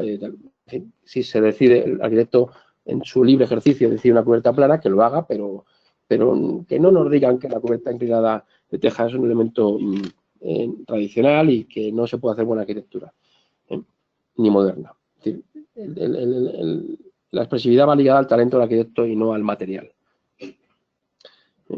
Hemos puesto ejemplos como podemos poner cualquiera otro. Estos no son creo que no hay ninguno que sea un arquitecto, digamos, de renombre, que salga en las publicaciones y tal, pero vamos, podemos haber traído aquí proyectos de Siza y que los tenemos también, y de maestros de arquitectura española como Asís Cabrero, como de la Sota, que tenemos multitud de ejemplos de arquitectura de primerísimo nivel, con cubierta inclinada. Aparte, otras ventajas en tema de diseño, pues la posibilidad de hacer balcones, como es este caso, ¿no? Que además estéticamente pues quedan preciosos, a mí por lo menos me lo parece. La posibilidad de combinar cubierta inclinada con cubierta plana, en el sentido de hacer terrazas habitables, transitables, y además el buen casamiento que tenemos entre la cubierta inclinada y los elementos de tecnología, llámense paneles solares o paneles de agua caliente sanitaria, ¿no? Este, por ejemplo, es un panel de energía fotovoltaica, perfectamente integrado en la cubierta, igual que esta foto de aquí. En fin, intentar en la medida posible evitar esto, ¿no? Esto parece una reunión de fieles rezando a la Meca. A mí me recuerda siempre esta imagen en fin, adorando al rey sol, ¿no? Al dios sol, perdón, todos los paneles solares. Esto que, por cierto, no conozco un solo arquitecto que en sus proyectos, en sus alzados, dibuje estos paneles. No lo hace nadie. Todos dibujan los alzados, estupendo, magnífico, pero esto como si no existiera. Pero luego se pone, vaya que sí se pone y vaya que sí se ven. Aquí tienes un ejemplo. Podemos hacer un recorrido por arquitectura, por cualquier ciudad, edificios posteriores al 2006, cuando entró en vigor esta obligatoriedad de colocar estos paneles de agua caliente sanitaria, y nos encontramos esto, ¿no? Claro, esto obedece a una razón. Que cuando tienes una cubierta plana, la normativa te permite, claro, en función del tipo de panel que coloques, te permite un número máximo de pérdidas de eficiencia, ¿no? En cuanto al aporte calórico de esos paneles. Claro, en el caso de una cubierta plana, no tenemos más remedio que colocar un elemento, pues con su soporte metálico, su estructura y orientado de la mejor manera que podamos, ¿no? Y claro, como solo me permite una pérdida del 10% en orientación e inclinación y una pérdida del 10% de sombras, en total, en suma, un 15%, pues enseguida que no tengo vamos, en cuanto me doy un poco de la orientación mejor y de la inclinación mejor, pues empieza a perder, es fácil perder más de un 10%, ¿no? En cualquiera de los dos casos. Entonces, digamos que al final, pues, soy un poco preso. O sea, al final lo tengo que colocar en función de donde tenga yo mi orientación óptima y ahí que voy. Y como digo, pues ocurren cosas de esas que a veces pues afean nuestros edificios, ¿no? En el caso de la cubierta inclinada tenemos una gran ventaja, ¿no? Respecto a una cubierta plana, y es el hecho de que la normativa es mucho más permisiva a la hora de concederte pérdidas, ¿no? Si tú colocas un panel superpuesto, te permitirá un 20 o un 15 en función de orientación y sombras, o un 30 total, y si encima el panel es no superpuesto, es decir, no apoyado encima de la cubierta, sino integrado, es decir, colocado el panel en sustitución de la teja, no apoyado encima, sino en sustitución, como imaginemos un Velux. Un Velux es un elemento que va integrado, ¿no? Pues en lugar de un Velux, imaginaos ahora un panel integrado, perfectamente solapado, con las láminas impermeabilizantes para que el agua vierta de arriba a abajo y que se evacúe y no tengamos problemas de filtraciones. Bueno, pues las pérdidas que nos permiten son mucho mayores, con lo cual, ¿a dónde quiero ir a parar? Si esto hubiera sabido este buen colega, seguramente no tendrá culpa de nada, porque a lo mejor ni lo previó. Tuvo culpa quizás por no ocuparse de que no se hiciera eso. Le diría a quien fuera, bueno, tú colocas los paneles y, claro, la orientación, lo colocó en la mejor orientación que le vino a Dios a dar a entender. Que ahí está. Creo que no hace falta comentarlo mucho. Es un horror. Literalmente es un horror. Claro, si hubiera sabido esto, con un panel integrado, si tú entras en una gráfica de este tipo, verás que toda esta área de influencia, las pérdidas son menores del 10%. Y aquí estaríamos hablando del orden del 20%. Y fijaos que esto me permite jugar desde la orientación, desde 40-50 grados a la izquierda o a la derecha respecto al sur y respecto a la inclinación del panel, desde 0 hasta casi 40-50 grados. Es decir, me permite colocarlo casi en cualquier posición y en cualquier orientación, cumpliendo el código técnico. Es decir, que en cuanto hubiera puesto, seguramente hubiera puesto estos paneles en este faldón o en el perpendicular que da la otra fachada, hubiera cumplido, no le habría hecho falta hacer este galimatías de estructura, que además es horroroso. Bueno, pues como esto que he dicho de palabra, pues lo tenéis aquí reflejado, ¿no? Que al final, si está la orientación óptima, sur y 40 grados, si nos vamos un poquito en cuanto a la inclinación, nos inclinamos un poco más en vertical, en este caso, manteniendo la orientación sur, habría unas pérdidas mínimas, y manteniendo la inclinación óptima de 40 grados, pero desplazándonos un poco, en este caso no al sur, sino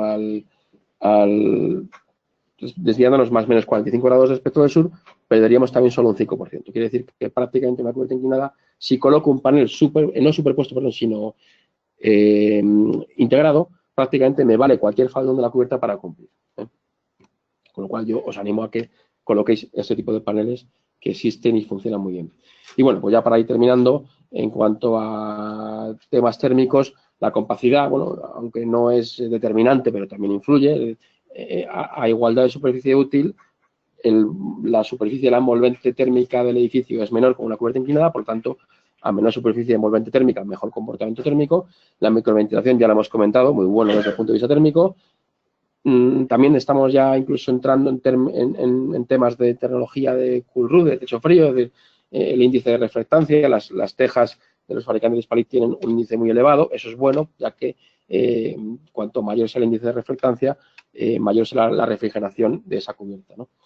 En fin, en definitiva, una mejor eficiencia energética. Y luego, bueno, pues desde el punto de vista medioambiental, pues además, joder, si encima la cubierta te permite reciclar, en un caso, por ejemplo, de una cubierta en una zona rural, ese agua, usarla para luego uso propio no sé, de regar o de alimentación de ganado, en fin, lo que fuera, pues mucho mejor. Dado que los elementos cerámicos no desprenden ninguna sustancia tóxica, por lo tanto, ese agua es perfectamente luego reaprovechable. Tema medioambiental, bueno, como ya lo he comentado antes con el tablero cerámico, esto no es propio de la teja, ni del tablero, ni de la termoarcilla, es de todos los elementos cerámicos, ¿no? Son productos 100% naturales y con su correspondiente declaración ambiental de producto. Y bueno, pues ya para terminar, ahora sí que sí, comentando lo que antes decía Enrique, ¿no? No hay ninguna ley que diga, o norma que diga que tiene que ser una cubierta plana o inclinada per se, pero sí que es verdad, como antes comentaba Enrique, que, hombre, pues la forma más natural de evacuar el agua es la que va a favor de la gravedad. Es decir, y esto al final se reduce en índices de porcentajes de patología, ¿no? Es decir, si tú te vas a, este dato nos lo da el MUSAD, ¿no? La mutua que asegura generalmente, bueno, ahora ya más gente, pero la de clásica de mutua de los aparejadores, ¿no? De su seguro de responsabilidad civil, pues si cogemos las patologías que se producen en los edificios, el 14% proceden de las cubiertas. Bueno, pues dentro de esas patologías que se producen en las cubiertas, 7 de cada 10 se producen en la cubierta plana. Claro, es lógico, al final, yo no digo que sería una estupidez por mi parte decir que una cubierta plana no se puede usar en un edificio, de que no está resuelto técnicamente, claro que no está, por supuesto. Pero sí que es verdad que se genera una serie de conflictos o de problemas que luego hay que resolver. Claro, tú estás recogiendo un agua que luego tienes que evacuar. Por lo tanto, hay una serie de elementos que sobresalen de la cubierta que tienes que tratar singularmente y proteger bien. Y bueno, pues el mantenimiento de una cubierta plana tiene que ser más exhaustivo y más periódico o con periodos más cortos que el de una cubierta inclinada. Por lo tanto, cuando no se hace ese mantenimiento es cuando surgen problemas, cuando no se limpian los sumideros. En fin, ese tipo de cosas hay que tenerlas en cuenta. porque luego las patologías llegan y hay que rascarse el bolsillo. Por lo tanto, es un elemento también a tener en cuenta, ¿no? La molestia y el coste que eso conlleva. Bueno, pues en definitiva, yo con esto termino. Cedo la palabra a Roberto y bueno, pues que nos va a explicar, no sé si una o más de una, es una obra, ¿no? Una obra bueno, cuando tengas 7 más, vienes y me las cuentas. Una obra con cubierta inclinada microventilada y bueno, pues como digo, le cedo la palabra a él y que nos ponga un caso práctico, ¿no? Porque ya digo que ha sido todo muy teórico, pero te lo dejo ya. Bueno, oye, yo soy Borja, discúlpame que llego un poco tarde. Supongo que socio. Sí. Muy bien. Pues nada, no hay nada que disculpar. Os dejo. Gracias. Bueno, muchas gracias a todos, gracias por invitarnos. Os vamos a contar ahora pues una obrita que empezó pues nada más y acabamos la carrera, yo creo que poco a acabar y la verdad es que duró mucho tiempo porque como pasa con este tipo de obras pues había poco presupuesto, unas condiciones de contorno súper complicadas y nada, pues ahora os vamos contando, así que muchas gracias y bueno, Roberto Lebrero, Borja Gómez, trabajamos pues juntos además de separados porque con la situación que hay, pues oye, cuando tenemos este tipo de obras, pues las cogemos y las vamos haciendo y además, pues cada uno de nosotros, pues trabaja aparte en otros espacios de arquitectura para poder sobrevivir, ¿no? Bueno, os veníamos a contar la historia de Casa Fru, que es la historia de esta casa para María Ángeles y Domingo en el pueblo de su infancia. Es una vivienda que está pensada a priori para un uso inmediato de vacaciones y fines de semana, pero que también está prevista para ser ocupada temporadas más largas eventualmente y acabar convirtiéndose en la residencia habitual de la pareja en un futuro. Casa Fru también es la historia de nuestro primer encargo. Está situado en Frumales, que es una pequeña localidad de la provincia de Segovia de apenas 200 habitantes, que como podéis ver está rodeada por un valle de pinares y laderas y campos de cultivo. Su núcleo urbano es una amalgama de construcciones residenciales y agrícolas de diferentes épocas y facturas.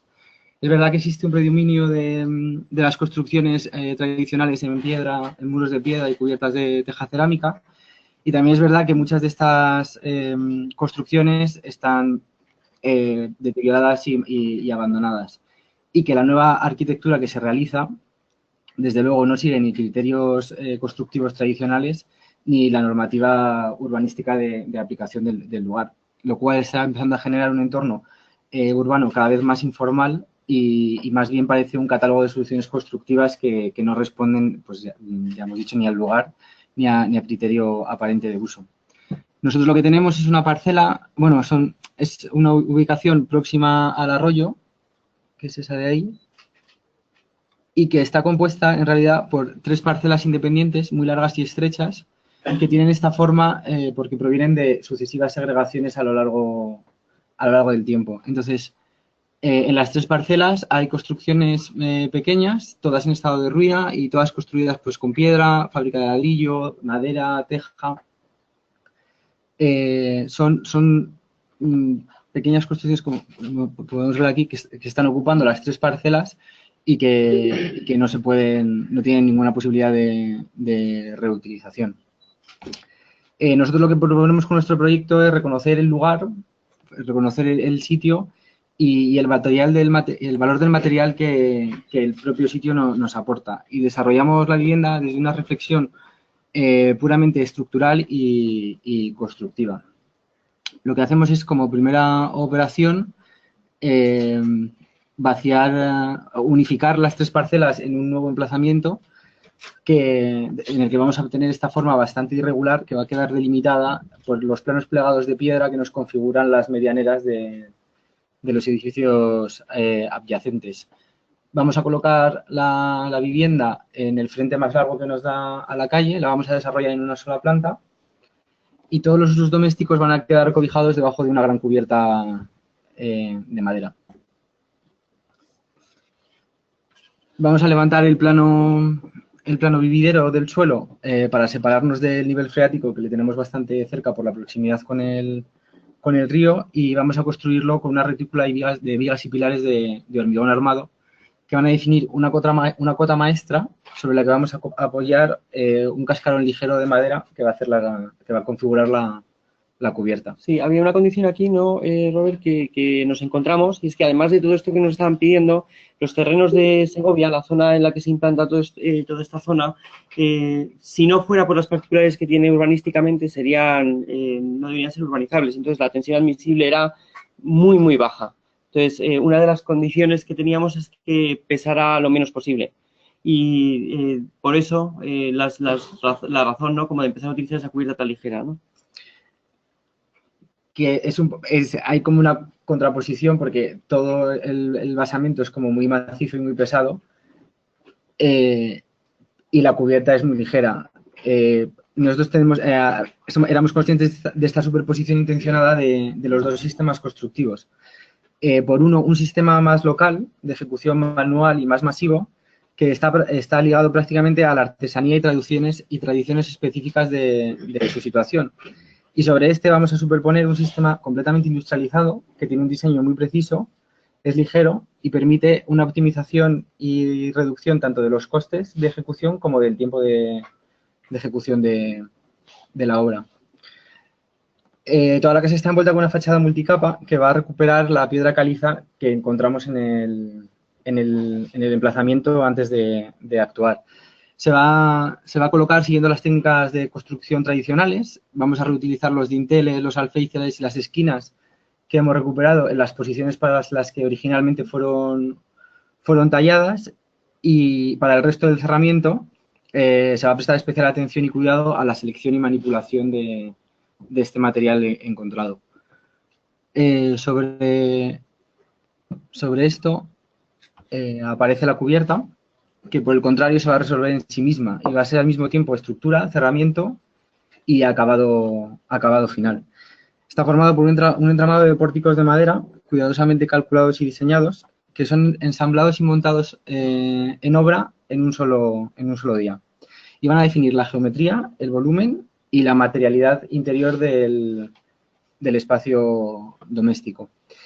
Aquí siempre me gustaría contar que tanto la propiedad como la constructora estuvieron desde el primer momento muy implicados en el proceso de construcción, y incluso la propiedad era una propiedad que le gustaba no solo venir a las visitas de obra, sino como ir a la obra y participar ellos del proceso. Entonces, en el momento de la cubierta, además de estar como muy impresionados, porque realmente era una de las cuestiones que siempre nos planteábamos, si ellos eran realmente conscientes de lo que era esto constructivamente, que evidentemente no, pero ellos estuvieron ahí desde el primer momento poniendo sus pernos a las vigas mientras se montaban y ayudando en todo el proceso de elevación y colocación de los pórticos en su posición. Tenemos dos tipos de pórticos, uno corto y uno largo, que son los que resuelven la vivienda entera. Ya más específicamente, hablando de la cubierta microventilada, que esto lo hemos aprendido hoy, pensábamos que era ventilada, pero no, es micro. La cubierta está formada por un tablero de termochip acabado en abeto, la misma madera que la estructura de las vigas, y atornillado a estas. Este tablero tiene 10 centímetros de espesor de aislamiento, y sobre él vamos a colocar un primer entramado de rastreles primarios, también de 10 centímetros, que vamos a rellenar entre medias con un suplemento de aislamiento de 8 centímetros. Esto lo que nos hace es que cuando nosotros colocamos la... Perdona, ¿es el mismo aislamiento que el polistireno del tablero? No, es proyectado. Es proyectado in situ. El rebaje lo que nos hace es que cuando nosotros colocamos la lámina transpirable de impermeabilización, se forman unas pequeñas acanaladuras entre rastrel y rastrel que facilitan la evacuación del agua. Ya sobre la lámina montamos todo el sistema de terminación con una teja cerámica mixta que está atornillada a rastreles secundarios, estos ya de acero galvanizado. Perimetralmente, toda la cubierta está rematada con una chapa plegada de acero galvanizado. Esta chapa se va a plegar en diferentes geometrías en función de la ubicación. Entonces, va a aparecer apoyada formando un canalón sobre el muro de piedra que da a la calle. Va a formar también un canalón en el faldón que forma el porche, siguiendo la geometría de la cubierta. Y en los testeros que hacen muro medianero o los que generan el patio interior van a ser estas piezas en forma de L que veis al fondo en la última imagen, que lo que van a hacer es absorber las diferencias de espesor del muro y rematar perimetralmente esa cubierta. Aquí, y yo creo que podemos volver un poco a lo anterior, que se ve un poco como un prototipo 1:1 del canalón plegado. También es de agradecer, yo creo, la constructora que tuvimos, que siendo muy pequeña y muy local, se implicaron bastante en la obra. Entonces, tuvieron mucho cuidado en replantear bien todas las tejas al principio para que casaran bien en todos los extremos y pudieran acabar siempre en finales limpios. Se preocuparon mucho de hacer pruebas de plegado de la chapa para que el canalón tuviera la geometría específica. Y bueno, en general fue un trabajo bastante cuidado. Aún así, esto que parece muy laborioso, al ser toda la cubierta ejecutada en seco, el tiempo de ejecución fue bastante reducido. Sí, hubo tiempo de pensar, pero el tiempo de ejecución fue muy rápido. De hecho, lo reproduce ahora. Sí. Ha montado como una especie de estilo, se ha tomado unos apuntes y ha dicho, oye, esto mola, y lo reproducimos. También es importante el plegado del galvanizado, para que no perdiera el galvanizado, el tipo de galvanizado. O sea, no estaba acostumbrado, lógicamente, a que le exigiéramos determinados tipos de cosas, ¿no? Entonces, le costó mucho, pero en el momento en que lo ha aprendido, pues lo reproduce. Igual que estas L's permitían jugar un poquito con el replanteo para que la teja, el número de tejas exactamente, acabara como nosotros queríamos que acabara, que veis que queda volando encima del canalón. También estas piezas, tanto en canalón como el remate, lo que hacen es recoger la impermeabilización y terminar el remate impermeable de la cubierta. ¿Por qué está puesta por debajo del gran chico? No, encima... No lo veo en el vídeo. Bueno, no se ve, es muy pequeño. No se ve. No se ve porque está ahí abajo. Sí, tenemos el tablero, el suplemento de aislamiento, y sobre este, antes de colocar los rastreles secundarios y la teja, va la impermeabilización. ¿Pero qué es la impermeabilización? Es una impermeabilización transpirable de estas, no sé si es de... Tipo Tyvek, ¿no? Sí, creo que es tipo Tyvek. Entonces, bueno, la verdad es que teníamos inclinación y lo que queríamos asegurar es, oye, pues... Y esta cosa de ponerla de esta manera, haciendo estas bandas, tiene que ver porque los aparejadores que teníamos ahí estaban absolutamente obsesionados. Sí. Entonces, se la queríamos hacer colocar normal y entonces le dijimos, bueno, colócala de la manera porque habían tenido muchos problemas, que tanto te obsesiona, y la probamos, la mojamos, le hicimos de todo y funcionaba muy bien al final. Además, daba un poquito más de aire entre arriba y abajo, cosa que a nosotros nos gustaba, porque aunque sea impermeable y transpirable, pues oye, entre lámina y lámina acababa dejando un poquito más. Los rastreles los clavabais atravesando esta lámina. Los rastreles los clavamos atravesando la lámina, lo que pasa es que estabas en la parte alta de la lámina, o sea, en la parte alta del rastrel. No hacíais un recogido para tapar.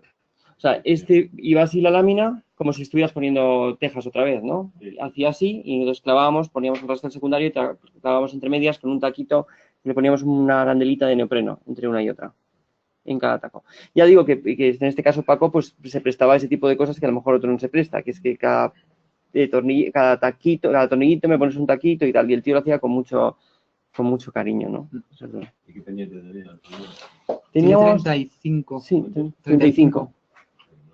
No hacía falta. No hacía falta. La pendiente, de hecho, viene dada por Sí. normativa. Te dan un rango, o sea, no puede ser cubierta plana por la zona, y Pero te dan un rango entre sí. 30 y No hacía 45, falta, pero estamos creo. preocupados porque la madera, todo este rollo, no dejan de ser, como habéis visto, son pórticos, porque tienen sus movimientos, no tiene tirante intermedio. Oye, pues hay cierto movimiento que tiene la cubierta y cierto movimiento que tiene el edificio completo, porque este terreno bastante inestable, pues ya esperábamos que se moviera un poquito, ¿no? Entonces, todo eso nos preocupaba y por eso decidimos ponerlo.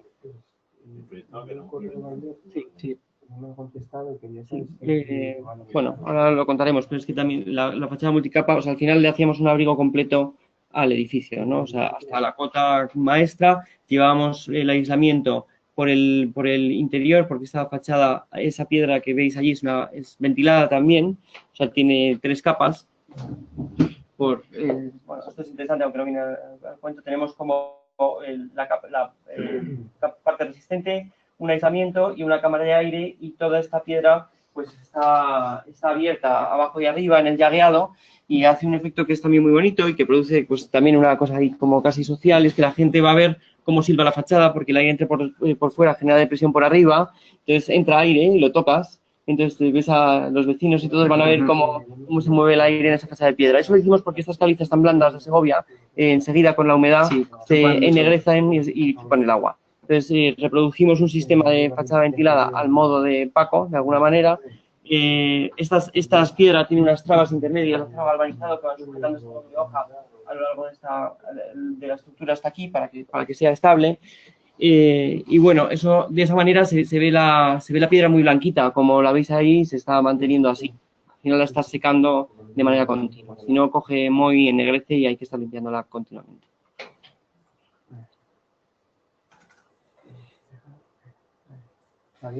Y pasamos al interior, en el que la estrategia constructiva y estructural que hemos seguido nos conduce, sin tenerlo nosotros, yo creo, muy presente al principio, a uno de nuestros intereses propios personales, que es un poco la construcción del espacio genérico y, en este caso concreto, la construcción de algo genérico dentro de un programa tradicional de vivienda.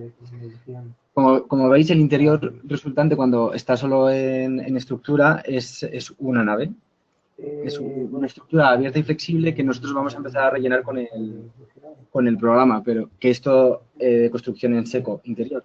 O sea que en un momento llegamos a pensar como que cuando la familia evolucionara podrían aparecer o desaparecer determinadas piezas interiores y llegar a descubrir el espacio inicial que nosotros teníamos. La vivienda se va a fortificar y aislar un poco de la calle principal. Los huecos son más pequeños, están más controlados y está ocupada por una franja de servicios, zonas de almacenaje y un pequeño patio de acceso que hace de filtro entre la calle y el interior de la vivienda.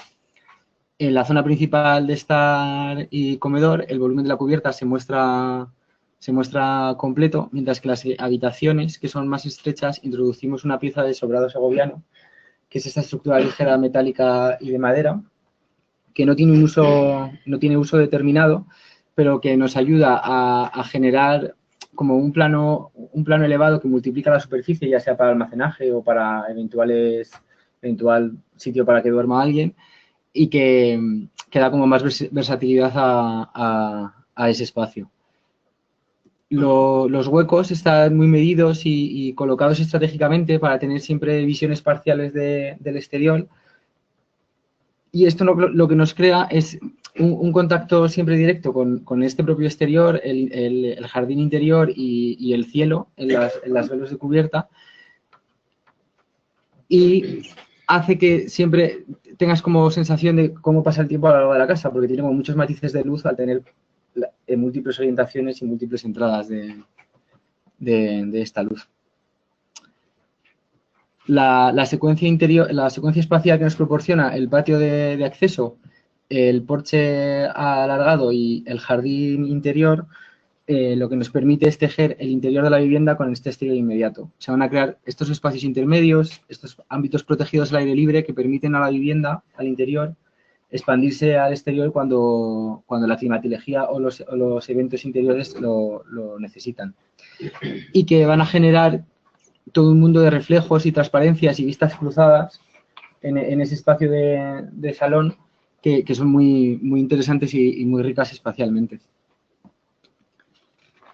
En cuanto a los criterios de sostenibilidad y la estrategia energética que hemos seguido, pues para enfrentarnos a la dureza climática de la meseta castellana, al final lo que hacemos es coger las estrategias tradicionales e implementarlas. La casa al final obtiene una calificación energética de A, que era también un requerimiento de la propiedad, tener como buena respuesta energética, y se consigue a través de determinados mecanismos. Hay unos más pasivos, que son la colocación de estos espacios colchón, espacios intermedios como son el patio y el porche, que van a controlar un poco la respuesta térmica de la casa. También la disposición de los huecos y la altura de la cubierta va a permitir siempre tanto ventilación como iluminación natural en todas las estancias, y van a favorecer la ventilación natural, la ventilación cruzada en verano y el efecto chimenea en invierno. Como contaba antes Borja, toda la casa está envuelta con una gruesa capa de aislamiento que nos va a permitir no tener puentes térmicos, y junto con el resto de composiciones del cerramiento, que tenemos la termoarcilla en la parte baja y los paneles de termochip en cubierta, generar unos cerramientos de gran inercia que permitan aprovechar las oscilaciones térmicas entre el día y la noche. No climatizamos para verano, porque no es necesario en esta ubicación. Sí climatizamos para las situaciones de invierno. Lo que tenemos es una chimenea calefactora que, además de dar aporte energético directo al espacio en el que está, que es en el de mayor volumen, en el salón y cocina, tiene un sistema que genera agua caliente para los radiadores de toda la casa y agua caliente sanitaria que se almacena en un termo en la despensa. Además, el termo tiene como su propia resistencia para calentarla de vez en cuando a 60 grados y cumplir toda esa condición. Pero eso nos permite mantener siempre inicialmente, con el propio calor que están utilizando, una temperatura ya del agua caliente y no tener que estar continuamente subiéndola. Y bueno, al final, pues Casa Fru es la historia de esta ruina abandonada y sus posibilidades, es buscar la oportunidad de proyecto y encontrar el valor en el residuo y utilizarlo como estrategia. Y sobre todo es aprovechar al máximo los recursos con los que contábamos. Sí, o sea, toda esa piedra que nos encontramos ahí, que eso es casi como una anécdota, ¿no? El primer número que dijimos, porque nos dijeron, oye, esto hay que llevárselo aquí, porque habéis visto, una piedra en ruinas, negra, horrorosa y destrozada, ¿no? Solamente el número de la gestión de los residuos que había que hacer era espectacular, ¿no? Entonces dijimos, pues habrá que aprender algo de piedra, ¿no? Entonces, toda la reflexión sobre cómo volver a colocar eso, hasta qué límite lo puedes poner y ya dónde no me admite el terreno más piedra, y qué hago después para que no se me venga para abajo, pues fue como la reflexión casi constructiva que llevó a esta operación, ¿no? Muy bien. Muchas gracias. Muchas gracias.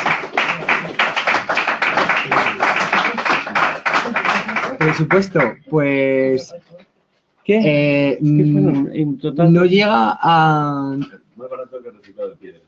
Sí, no, hombre, con todo, con 1.100 euros todo el metro cuadrado. no llega a 1.000 euros metro cuadrado, pero hay que contar como demoliciones, acondicionamiento de algunas medianeras que tuvimos que tratar para estabilidad, consolidación, el desmontaje de todo eso, la vuelta a montar de la piedra, el almacén de la piedra. Nuestro director de obra paralelo que pedía alguna chapuza intermedia Sí. en algún sitio que había que negociar cuando llegamos a la dirección de obra, nos habíamos encontrado una orden que haces ahí subido, que eso no es de la obra, y ese tipo de cosas, sí, al final conseguimos ajustar mucho. Una preguntilla sobre el compacto de la cubierta. Empiezo por el tema de la estructura de madera. Muy interesante. El elemento lo replanteasteis en obra, es decir, las dimensiones las ajustasteis, No. porque entiendo que eran un pórtico casi de sección Era así un poquito. idéntica. Claro, nosotros tenemos dos tipos de pórticos. Uno es el corto, que es este que veis aquí en el salón cocina para dejar el patio de acceso, y el resto es el de las habitaciones, que ya es continuo. Pues, sí, fuimos un poco, la verdad es que... Mira, en la anterior... la que son de los dos pórticos, ¿no? Esta. Sí, o sea, por la experiencia que teníamos los dos en las obras, porque nosotros hemos vivido como la situación esta de pre-crisis y luego crisis. Entonces, los dos habíamos empezado a trabajar muy pronto con con arquitectos bastante potentes de Madrid habíamos vivido obras ya complejas. Entonces, el pobre Paco le teníamos frito. El replanteo de la estructura de la base, la desviación que había era de 5 milímetros. Y se hizo un replanteo sobre ese para que la máxima desviación era de 5 milímetros. Y entonces, el detalle constructivo, si te das cuenta, con esta viga de hormigón nos permitía jugar con una oscilación de 2-3 centímetros. Entonces, le exigimos mucho y el tío respondió. Entonces, lo hicimos con mucho cuidado y mucho tiempo y no hubo ningún problema, pero eran todas exactamente idénticas. ¿De dónde son las vigas? ¿Cercanas o...? Inicialmente iban a ser cercanas, pero las pidieron finalmente a Alemania para que hicieran el corte. Pero lo que hicieron, o sea, en realidad es como una fábrica local de allí, de España, maderas, sí. de la zona de Segovia, que pidió la madera GL24 esta a una fábrica, no sé, creo que es austriaca o tal. Ellos la mecanizaron y luego nuestra constructora lo montó en... Sí, otra cosa interesante fue que el sistema de montaje que hicimos, íbamos a hacer, al principio eran tornillos y pasamos a pernos de presión, precisamente porque lo podía montar él. Entonces tuvimos un propio proceso de aprendizaje con él para que lo pudiera montar. Ahora entiendo que está encantado y que quiera reproducirlo N veces, porque es el montaje, digamos, de un mecano. Sí, exactamente. También mi pregunta es general. Al final el sistema de cubierta ventilada es muy coherente con esa estructura. Claro. Es como que casi también estaba como dimensionada al centímetro, ¿no? Sí. El replanteo este que habéis dicho de la teja, Nosotros, es muy importante que no se cortara ninguna teja. Claro, sí. Otra de las cosas que hicimos fue hacer el ejercicio de la cubierta. O sea, nosotros hicimos un replanteo de teja en el proyecto, teja a teja, para poder pensar cuáles eran las dimensiones óptimas de las vigas de madera. Luego teníamos ahí una cierta como incertidumbre entre las placas que usábamos como, o sea, ajustar la resistencia al fuego, dimensión del termochip y teja. Entonces ahí tenemos un diagrama muy bonito, bueno, muy sucio de dibujo, pero muy bonito, que superpone estas ideas una encima de otra, ¿no? Y con eso, seguido, al final, era conceptualmente la idea de montaje en seco, pero utilizando elementos tradicionales, ¿no? ¿El proyecto cuánto? ¿Un año de proyecto? El proyecto ha durado más, ha durado 1 año y 3 meses, 1 año y 4 meses, ¿no? Es que está hecho un poco a deshoras. Sí, un poco libre. Sí. Bueno, pues o sea, proyecto y ejecución, sí. Una de las cosas que, por la situación y por todo lo que llevó desmontar la piedra y limpiarla, es que nos dio tiempo a nosotros a pensar. Entonces, hay mucha reflexión constructiva. Empezamos haciendo unos proyectos que seguramente estaban un poco desalineados con esto, ¿no? Y al final la condición del dinero y del material nos hizo que la dedicación de tiempo del proyecto estaba en los detalles constructivos, o sea que cambiamos un poco el chip, ¿no? A lo mejor, y nos concentramos en el detalle constructivo. Y realmente es la solución de un detalle constructivo el que se desarrolla en la casa, ¿no? Que es lo que percibes. Nada, a vosotros.